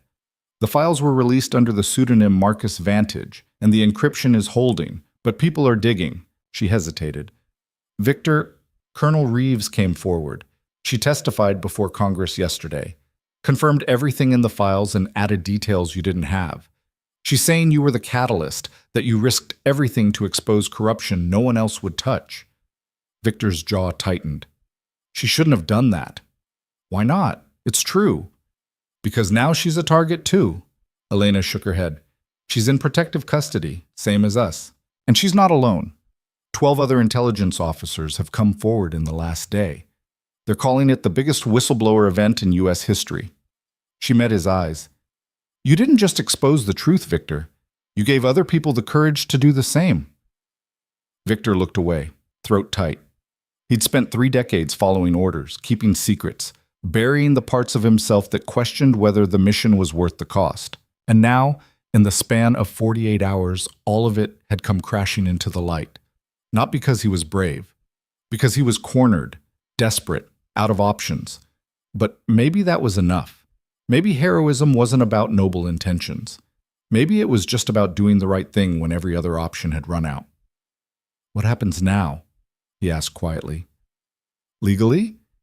You're in protective custody pending testimony. They want you in front of Congress within the week." Elena's voice softened. "Personally, you recover, you heal, and you figure out what comes after." After what? After being Victor Hale, classified operator, becomes Victor Hale, public figure. The thought made his stomach turn. He'd spent his entire adult life in the shadows, nameless, faceless, a ghost who executed missions and disappeared. The idea of standing in front of cameras, of answering questions, of being seen, it felt like exposure in the worst sense, like standing in an open field waiting for the sniper round. But he'd made his choice, and choices had consequences. A knock at the door interrupted his thoughts. A Navy officer entered, crisp uniform, captain's bars, carrying a tablet. He nodded to Elena, then focused on Victor. "Mr. Hale, I'm Captain Derek Morrison, Naval Criminal Investigative Service. I'm here to brief you on the situation and discuss next steps." Victor sat up straighter, ignoring the pain. "Go ahead." Morrison tapped this tablet, pulling up files. As of 0600 this morning, the Department of Justice has opened criminal investigations into 78 individuals connected to the operations detailed in your disclosure. Of those, 43 are in custody, 21 are cooperating, 14 have fled the country or gone underground. He swiped to another screen. Additionally, the Senate Intelligence Committee is fast-tracking hearings. They want your testimony on record within 72 hours. "And if I refuse?" Morrison's expression didn't change. "You won't.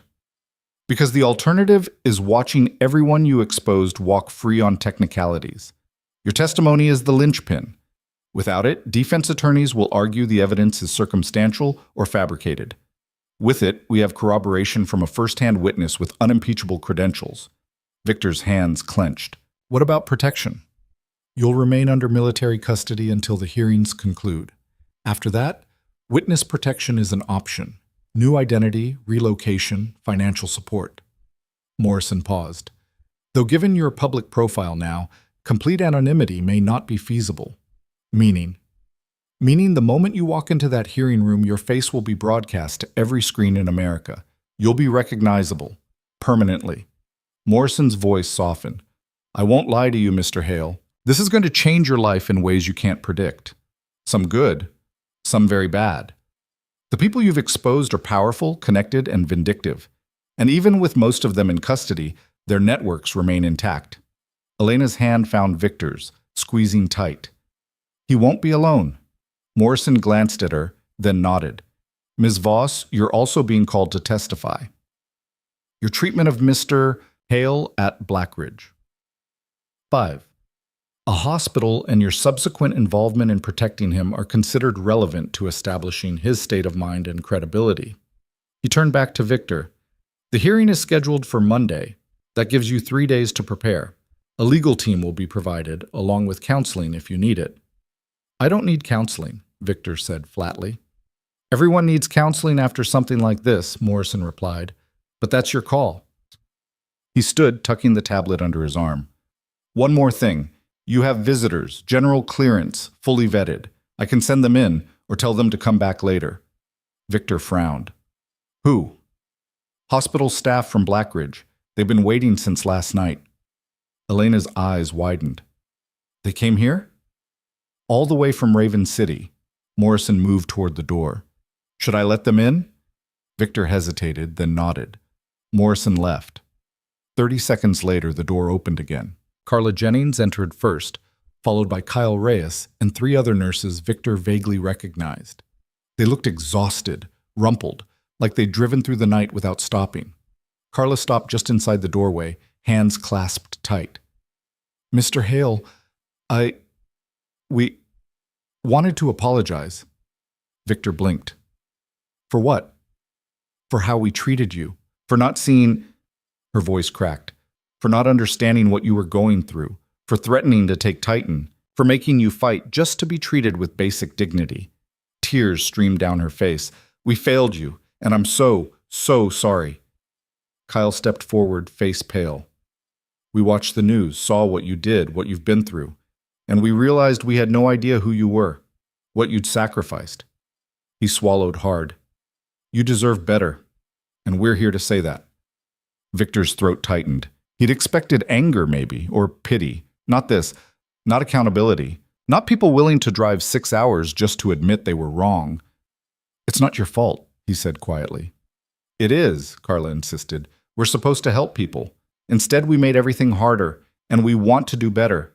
For you, for every veteran who comes through those doors." She met his eyes.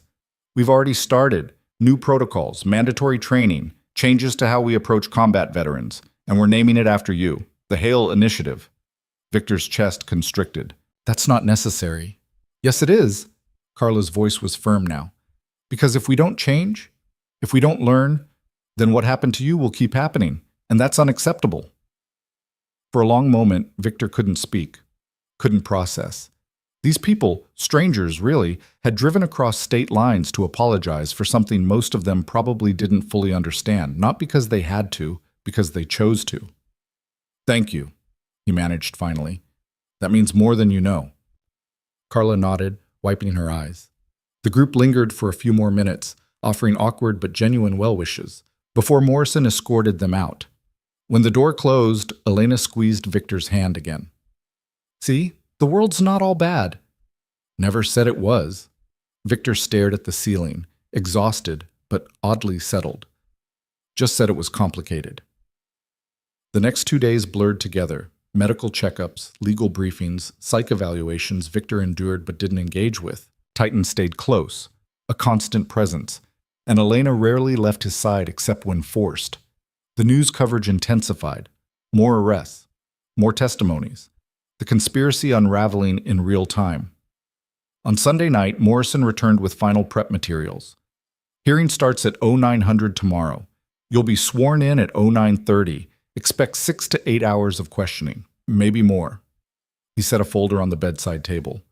"Your opening statement is optional but recommended. If you choose to make one, keep it under 5 minutes." Victor flipped through the folder. Notes, timelines, suggested talking points. All clinical, all strategic, all missing the one thing that mattered. He closed the folder.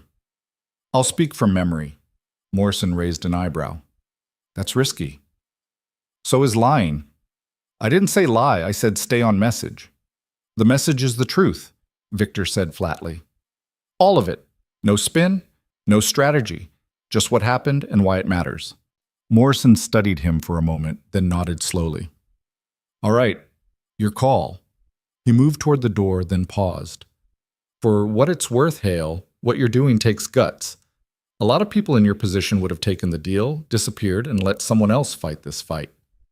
I'm tired of letting other people fight my fights."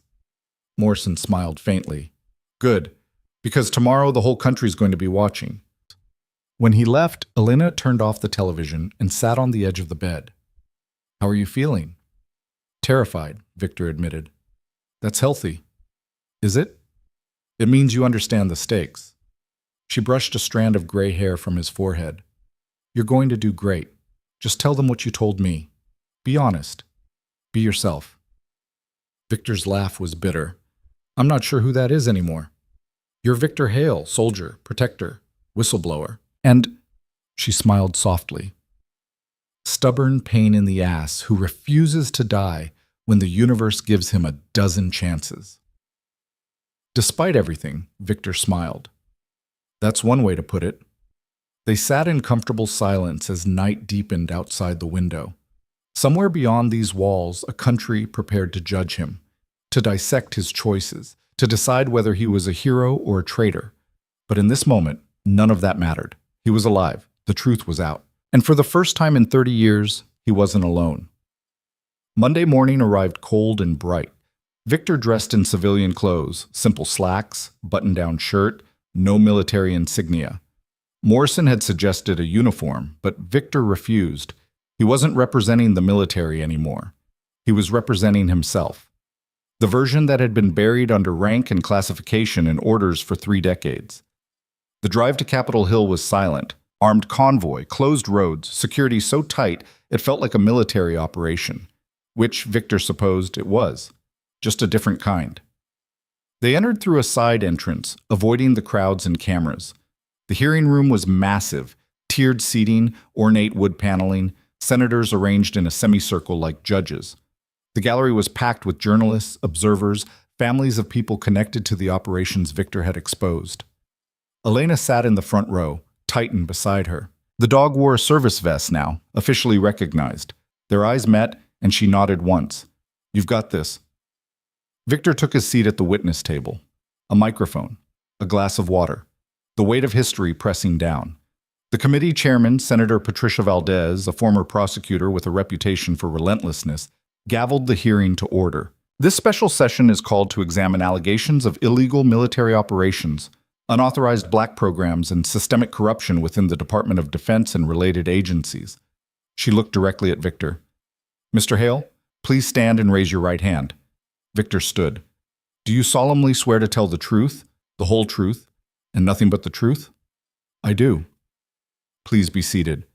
Valdez opened a folder scanning notes. "Mr. Hale, you've been identified as the individual responsible for leaking classified information that has led to multiple criminal investigations and this hearing. Before we begin questioning, do you wish to make an opening statement?" Victor leaned forward to the microphone. His voice was steady, clear. "Yes, Senator, I do." The room went silent. "My name is Victor Hale. I served in the United States military for 28 years, most of it in special operations. I followed orders. I executed missions. I kept secrets." He paused, meeting Valdez's eyes. "And I watched good people die for bad reasons, while the people who gave the orders got rich and walked free." A murmur rippled through the gallery. Valdez raised a hand for silence. Victor continued, "I'm not here to justify what I did. I broke the law. I leaked classified information. By the strictest definition, I committed treason." His voice hardened. "But I'm also not going to apologize, because the real treason was committed by the people who turned soldiers into assets, wars into profit margins, and human lives into line items on a black budget." Someone in the gallery started clapping. Valdez gavelled again, but the applause spread, scattered at first, then growing until half the room was on its feet. Victor waited for it to subside, then spoke again. "I'm here to answer your questions, all of them. No immunity deals, no redactions, just the truth. Because 30 years of silence was 30 years too long." He sat back. Valdez stared at him for a long moment, expression unreadable. Then she nodded slowly. "Very well, Mr. Hale. Let's begin." The questioning lasted 9 hours. Senators from both parties grilled him, some hostile, some sympathetic, all relentless. They asked about operations, chain of command, kill orders, financial improprieties. Victor answered every question with the same unflinching directness. Names, dates, details. The kind of testimony that couldn't be spun or dismissed. By hour 6, 3 senators had walked out, refusing to participate. By hour 8, 2 more had publicly announced they were launching their own investigations. And by hour 9, when Valdez finally called a recess, the narrative had shifted completely. Victor Hale wasn't a traitor. He was a witness, a survivor, a soldier who'd finally chosen to stop following orders and start asking questions. During the break, Morrison approached with a tight expression. "We have a problem." Victor's exhausted mind snapped to alert. "What kind?" "The kind where someone just uploaded a video to every major social media platform. 47 million views in 30 minutes. Morrison held up his phone. The screen showed grainy security footage, warehouse interior, timestamp from 3 nights ago. Victor recognized it immediately, the moment before the explosion. The moment when the lead contractor had aimed his weapon and Victor had initiated the countdown. But the footage kept rolling, showed the explosion, the aftermath, Victor pulling files, initiating the upload, pocketing the flash drive, and at the end, clear as daylight, Colonel Sarah Reeves handing over her recording device. The video ended with text overlaid, "The man they tried to silence, the truth they tried to bury." Victor's blood ran cold. Who released that? "We don't know. The upload was routed through encrypted nodes. Could be Reeves. Could be someone else who had access to warehouse security." Morrison's expression was grim. "But that's not the worst part." "What is?" "The comments, the shares, the response." Morrison scrolled through the feed. People are calling you a hero, demanding full pardons, organizing protests. There's already a rally planned outside the Capitol tomorrow with an estimated 50,000 attendees. Victor stared at the phone, at the numbers climbing, at the tidal wave of public opinion shifting in real time. He'd wanted the truth out. He'd wanted accountability, but he hadn't wanted this. The attention, the adulation, the transformation into a symbol he didn't recognize. Can we shut it down? He asked. No, it's everywhere. Unstoppable. Morrison pocketed the phone. Victor, you need to understand. You're not just a witness anymore. You're a movement. Elena appeared beside them, face pale. Have you seen the news? They hadn't. Morrison turned on the television in the break room. Every channel showed the same thing, crowds gathering outside the Capitol. Signs, chants, faces young and old, military and civilian, all united by a single demand. Protect Hale. Prosecute corruption. And in the center of it all, on a massive screen set up in the plaza, the warehouse video played on loop. Victor sank into a chair, head in his hands. This wasn't what he'd wanted. He'd wanted justice, yes. Accountability. But quietly. In courtrooms and closed hearings. Not this circus, not this spectacle. Elena crouched beside him. Hey, look at me. He lifted his head. You did the right thing, she said firmly. And people recognize that. They're not celebrating you because they think you're perfect. They're celebrating because you stood up when no one else would. Because you proved that one person, no matter how buried or broken, can still make a difference. I don't want to be a symbol. Too late. Her smile was sad but genuine. But maybe that's okay. Maybe the world needs symbols right now. Reminders that integrity still exists, that courage isn't extinct. Victor wanted to argue, but exhaustion and emotion overwhelmed him. He just nodded, throat too tight for words. The hearing resumed. Senator Valdez gavelled the room to order, but before she could speak, another senator, James Garrett, known for his defense contractor connections, stood abruptly. Madam Chair, I move to suspend these proceedings immediately. Valdez frowned. On what grounds? On the grounds that this entire hearing is a farce designed to persecute a decorated veteran for exposing inconvenient truths. Garrett's voice rang through the chamber. Mr. Hale has answered every question with honesty and clarity. He's provided evidence of systemic corruption that demands action, not theater. And I, for one, refuse to participate in a process that treats him like a criminal instead of the patriot he is. The gallery erupted. Valdez pounded the gavel, but the noise didn't stop. More senators stood, some in agreement, others in outrage. The hearing devolved into chaos as cameras flashed and journalists shouted questions. Through it all, Victor sat motionless, watching his life spiral further out of control. And then his phone vibrated. A message from an unknown number. He opened it, frowning. You wanted the truth out. Now it's out. But truth has consequences. Check your email. The real war is just beginning. Victor's hands went cold. He pulled up his email on Morrison's tablet, scrolling to the most recent message. The sender was masked, but the subject line made his stomach drop. Operation Nightfall. The part you missed. He opened it, scanned the contents, and his world tilted. The email contained files he'd never seen before, operations he hadn't known existed, names he'd never heard. And at the center of it all, a classified program codenamed Nightfall, a systematic effort to eliminate witnesses, whistleblowers, and anyone who threatened the network Victor had just exposed. The program was still active, still running, still hunting, and according to the file timestamps, it had been activated 36 hours ago. Targeted asset, Victor Hale. Status, unresolved. Victor looked up, meeting Morrison's eyes. We have a bigger problem. Morrison's face drained of color as he read over Victor's shoulder. The tablet screen illuminated encrypted files, kill orders, and a target list that stretched across 2 pages.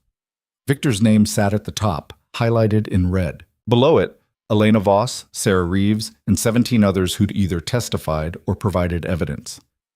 This can't be real, Morrison said, but his voice lacked conviction. Victor scrolled deeper. Bank transfers, contractor invoices, communication logs showing coordination between shell companies and individuals whose names had appeared in his original disclosure. Operation Nightfall wasn't reactive, it was proactive. A systematic purge designed to eliminate anyone who threatened the network before they could do more damage. It's real, Victor said quietly. And it's already in motion. Elena leaned in, reading fast. Her hand went to her mouth. These dates, some of these are from yesterday. They're still active. Victor pulled up a separate document, tactical deployment orders. 6 teams, locations across the eastern seaboard, targets listed by priority, and at the bottom, a note that made his blood freeze. Priority 1 directive, eliminate Hale during public testimony. Maximize media coverage, frame as extremist retaliation. They were planning to kill him here. Now. In the Capitol building, surrounded by senators and cameras and thousands of witnesses. Not to hide the truth, but to weaponize his death. Turn him into a cautionary tale about what happens when you cross powerful people. Morrison grabbed his radio. All security teams, code black. Possible active threat to witness Hale. Lockdown protocols immediate. The lights went out. Emergency systems kicked in after 3 seconds, bathing the corridor in red. Alarms shrieked. In the hearing room, screams erupted as people scrambled for exits. Through the chaos, Victor heard boots, multiple sets, moving fast, coordinated. Stay behind me, Morrison said, drawing his sidearm. 2 other NCIS agents materialized from adjacent rooms, weapons raised, forming a protective triangle around Victor and Elena. Titan pressed against Victor's leg, growling low. The dog's ears were flat, teeth bared, every muscle coiled for violence. How many? Victor asked, his combat instincts overriding panic. Unknown. But if this is nightfall, assume professional operators with inside knowledge. Morrison keyed his radio again. All units, converge on witness holding. Repeat, converge on... Gunfire cut him off. Not distant. Right outside the door. 3 round bursts, precise, followed by the heavy thud of bodies hitting marble. The door burst open. A figure in Capitol Police uniform stepped through, rifle raised. But his movements were wrong, too fluid, too tactical. Not police. Infiltrator. Morrison fired first. The shot caught the fake officer in the chest, but body armor absorbed it. The man returned fire, forcing Morrison and his team to scatter. Victor grabbed Elena, pulling her behind a desk as bullets punched through drywall. Titan launched without command, pure attack instinct. The dog hit the shooter's gun arm, jaws clamping down with bone-crushing force. The rifle clattered away. The man screamed, trying to shake the dog loose, but Titan held, dragging him down. Morrison closed in, kicked the rifle away, and put 2 rounds center mass where armor didn't cover. The shooter went still. "We need to move," Morrison gasped, checking his magazine. "If there's one, there's more, and they'll have the exits covered." Victor knelt beside the dead shooter, searching pockets. No ID, no wallet, just a radio and a single encrypted phone. He pocketed both, then grabbed the rifle. Familiar weight, muscle memory taking over. How many ways out of this building? Under normal circumstances, dozens. Under lockdown, 3 secure routes, all monitored. Morrison's radio crackled with fragmentary reports. More shots fired, security teams engaged, casualties mounting. They're hitting multiple entry points. This isn't just about you. They're trying to collapse the whole hearing. Then we give them what they want, Victor said. Elena grabbed his arm. What are you talking about? They planned this around me being here. In this room. Trapped. And vulnerable. Victor's mind raced. Years of tactical experience crystallizing into a plan. So we change the battlefield. We leave. And go where? Morrison demanded. This building is surrounded by crowds. The moment you step outside, you're exposed. Exactly, Victor met his eyes. They want a spectacle? We give them one, but on our terms. Before Morrison could argue, a massive explosion rocked the building. The floor buckled, ceiling tiles crashed down. Through the ringing in his ears, Victor heard structure groaning, deep, ominous sounds that spoke of catastrophic damage. They just breached the foundation, Morrison said, face pale. They're bringing down the building. Victor grabbed Elena's hand. Then we run. Now! They burst into the corridor, Morrison and his agents leading, weapons tracking for threats. The hearing room was pandemonium, senators scrambling, gallery stampeding for exits, security trying to maintain order while under fire from multiple directions. Victor spotted Senator Valdez pinned behind the chairman's bench, blood streaming from a head wound. Without thinking, he crossed the room in a dead sprint, rifle raised, and laid down suppressive fire at two shooters advancing from the upper gallery. Both dropped. "Senator, move!" Victor hauled her up, ignoring her shocked expression. "This way!" They reached the main corridor just as another explosion tore through the east wing. The blast wave threw them forward. Victor hit the marble hard, feeling ribs crack, but adrenaline kept him moving. Elena pulled him up. Titan barked urgently, already heading for a service stairwell. "Follow the dog!" Victor gasped. They descended 3 floors in near darkness, emergency lights flickering and failing. Behind them, the building groaned again, a sound like tearing metal and breaking stone. They were running out of time. The stairwell ended in a maintenance corridor lined with pipes and electrical conduits. Titan led them to a service exit, heavy steel, cipher-locked. Morrison swiped his badge. The lock clicked, door swung open, and they emerged into chaos. The Capitol Plaza was a war zone. Smoke billowed from the building, crowds scattered in every direction, pursued by shooters dressed as police, security, even paramedics. The deception was total. No one knew who to trust. "We need cover," Elena said, scanning desperately. Victor spotted a maintenance vehicle, armored utility truck, keys still in the ignition, driver fled. He ran for it, yanked the door open, and fired up the engine. "Get in!" They piled inside, Morrison, Elena, Valdez, 2 other agents, and Titan. Victor threw the truck into gear and punched the accelerator, barreling through the plaza as bullets sparked off the armored hull. "Where are we going?" Morrison shouted over the engine noise. "Anywhere that gives us high ground and visibility." Victor jerked the wheel, taking a hard turn onto Constitution Avenue. Police vehicles converged, sirens wailing, but he couldn't tell which were real and which were nightfall. "We need to broadcast, live. No delays, no edits. Show the world what's happening." Elena pulled out her phone, hands shaking. "I can stream directly to social media. If enough people watch, they can't bury it. Do it!" She activated the camera, angling it to show Victor's face, the chaos behind them, the destruction spreading across Capitol Hill. "We're live. 30,000 viewers. 40, 60. Victor glanced at the camera, then back at the road. "My name is Victor Hale. I'm the whistleblower behind the classified disclosure. And right now, a covert kill team is trying to murder me and everyone connected to the hearings. They're called Operation Nightfall. They're funded by the same people I exposed. And they're willing to destroy the Capitol building to keep their secrets buried." The viewer count exploded. 100,000, 200,000, climbing exponentially. "These people don't care about law," Victor continued, voice steady despite the chaos. "They don't care about democracy. They care about power and profit, and they'll kill anyone who threatens that. But here's what they didn't count on." He glanced at Elena, at Morrison, at the bruised and bleeding senator in the back seat. "We're not afraid anymore. We're not hiding, and we're not stopping until every last one of them faces consequences." The truck skidded around a corner, narrowly avoiding a burning police car. In the rearview mirror, 3 black SUVs pursued, muzzle flashes lighting up their windows. Morrison fired back through the rear window, shattering glass. "They're not backing off." "Good," Victor said grimly. "Let them follow." He drove toward the Potomac River, toward the open ground near the monuments. Less cover, but more visibility. Harder to hide, harder to spin. Elena kept the camera rolling, narrating everything, the pursuing vehicles, the gunfire, the desperate flight. 5 million viewers, she said, voice trembling. 10, Victor, the entire country is watching. Then they'll see the truth.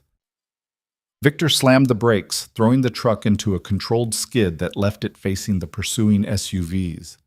"Everyone out! Take cover behind the truck. And keep filming." They scrambled into position, using the armored vehicle as a barricade. The SUVs screeched to a halt 50 yards away. Doors opened. Figures emerged, 12 shooters, tactical gear, weapons raised. But they didn't fire, because surrounding them, arriving in waves, were actual police. FBI, military, news helicopters overhead, cameras broadcasting everything live. And beyond the perimeter, thousands of civilians, protesters from the earlier rally, now witnesses to the final confrontation. The shooters froze, caught between targets and exposure. One raised his weapon, aiming at Victor. "Don't!" a voice called out. Female. Familiar. Colonel Sarah Reeves stepped through the police line, hands raised, badge visible. "It's over! Stand down!" The shooter's finger tightened on the trigger. A single shot rang out. Not from Victor, not from Morrison.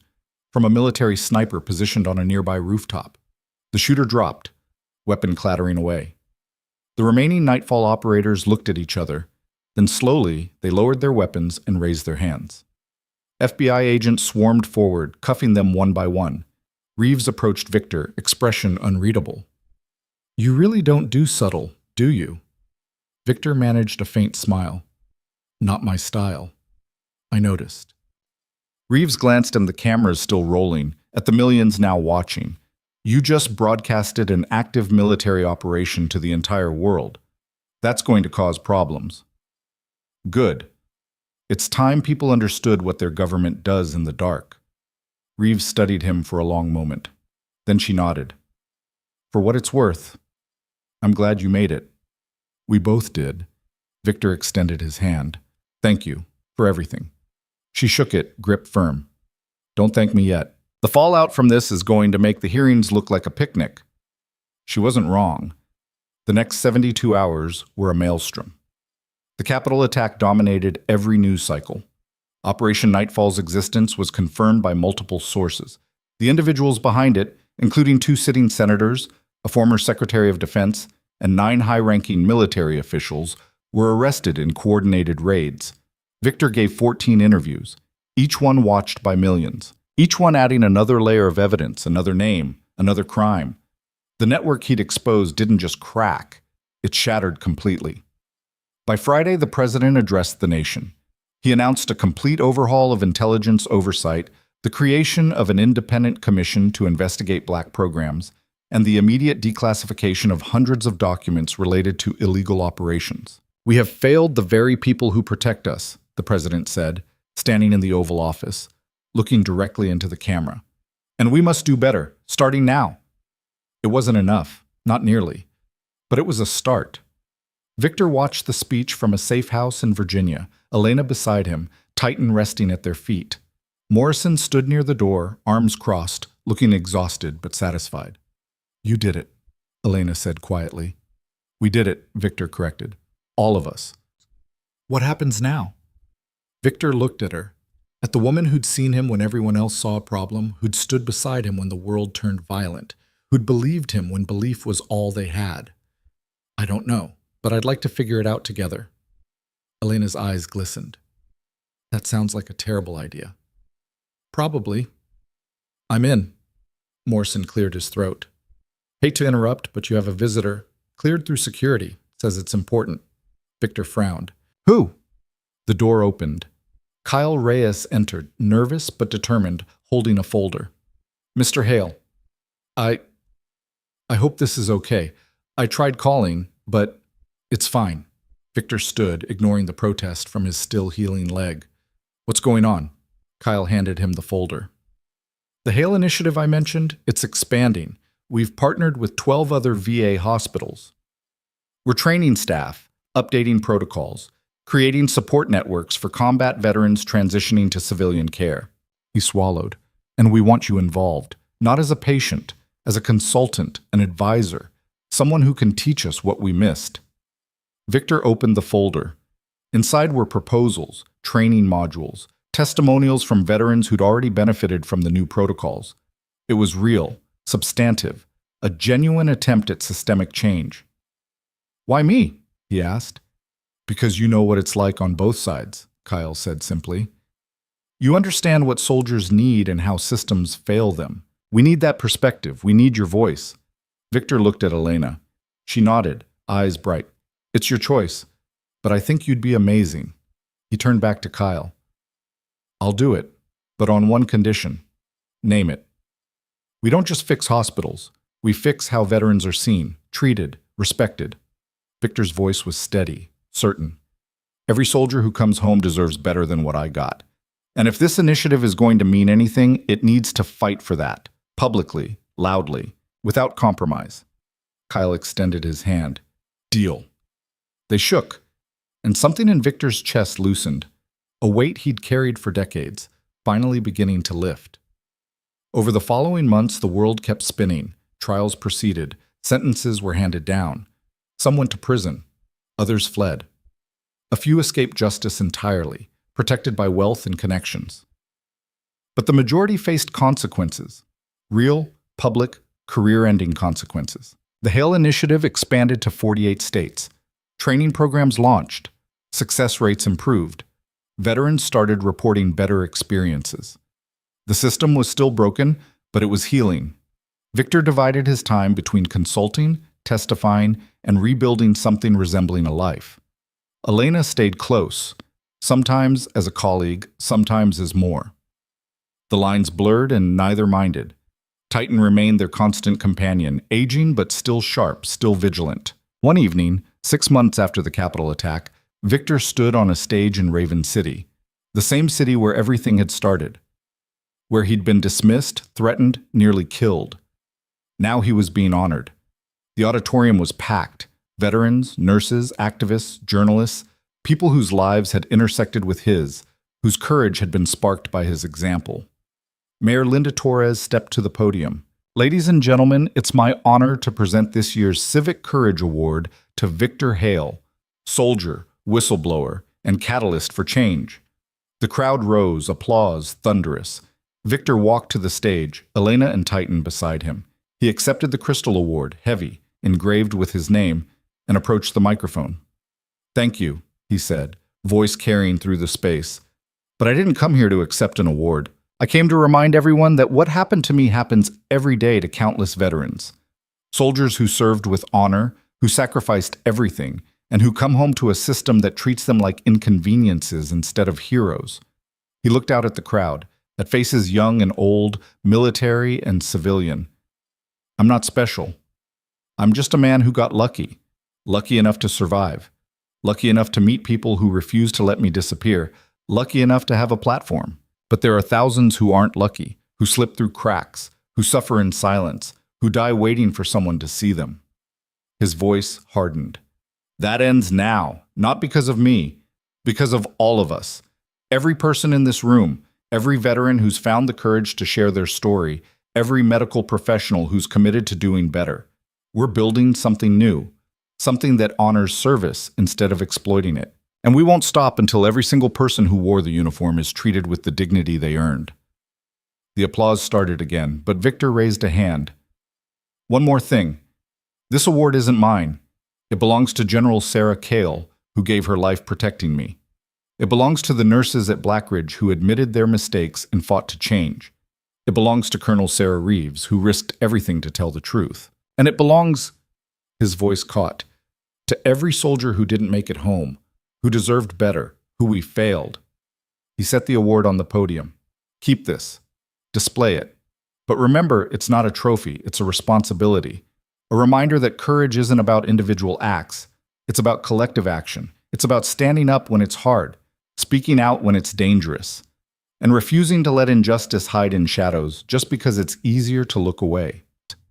Victor stepped back from the microphone. The room was silent for a heartbeat. Then someone started clapping, slow, deliberate. Others joined. Within seconds, the entire auditorium was on its feet again, but this time it felt different. Not celebration, commitment. After the ceremony, Victor walked through Raven City's streets with Elena and Titan. The city looked different now, or maybe he did. Same buildings, same traffic, same sky. But he wasn't a patient anymore, wasn't a problem, wasn't invisible. He was Victor Hale, and he'd earned the right to exist on his own terms. "Where to next?" Elena asked, threading her arm through his. Victor looked at the horizon, where city lights met darkness. "Wherever we're needed." That's not very specific. It's not meant to be. He smiled, real, genuine, the expression of someone who'd finally made peace with an uncertain future. "I spent 30 years following orders, executing plans, knowing exactly where I'd be and what I'd do. Maybe it's time I figured out what living without orders looks like. Elena leaned her head against his shoulder. Sounds terrifying. It is. Want company? Always. They walked in comfortable silence, Titan trotting ahead, tail wagging slowly. Behind them, Raven City hummed with life. Ahead, the road stretched into darkness, lit only by streetlights and possibility. Victor had started this journey as a man the world had forgotten, difficult, broken, uncooperative, a problem to be managed or eliminated. But he'd ended it as something else entirely. A witness, a catalyst, a reminder that one person, no matter how buried or dismissed, could still shake the foundations of power. The fight wasn't over. Systems didn't change overnight. Corruption didn't vanish because one network fell. There would be more battles, more resistance, more people who preferred shadows to sunlight. But Victor wasn't fighting alone anymore. And that made all the difference. Somewhere in the distance, a dog barked. Titan's ears perked, listening. Then he turned back to Victor, waiting for direction. Victor reached down, scratched behind the dog's ears. Good boy. Let's go home. They walked into the night, 3 survivors bound by trauma and choice, moving toward a future none of them could predict, but all of them had earned the right to face together. And in that moment, Victor understood something he'd never quite grasped in 30 years of service. Real strength wasn't about following orders or executing missions or keeping secrets. Real strength was about standing up when the whole world told you to sit down, about speaking truth when silence would have been safer, about refusing to disappear just because someone decided you were inconvenient. He'd been dismissed, threatened, nearly erased, but he'd survived. And more than that, he'd won. Not because he was special or invincible or blessed with resources, but because he'd refused to let them make him invisible, refused to let silence be the final word. The scars would remain. The memories wouldn't fade. The price had been steep, lives lost, trust shattered, years stolen. But from the wreckage had emerged something unexpected, proof that accountability was still possible, that justice, however imperfect, could still be achieved, that one stubborn old man and his dog could still change the world. Victor Hale had spent his entire life being a weapon. Now, finally, he was just a man. And that was enough. More than enough. It was everything.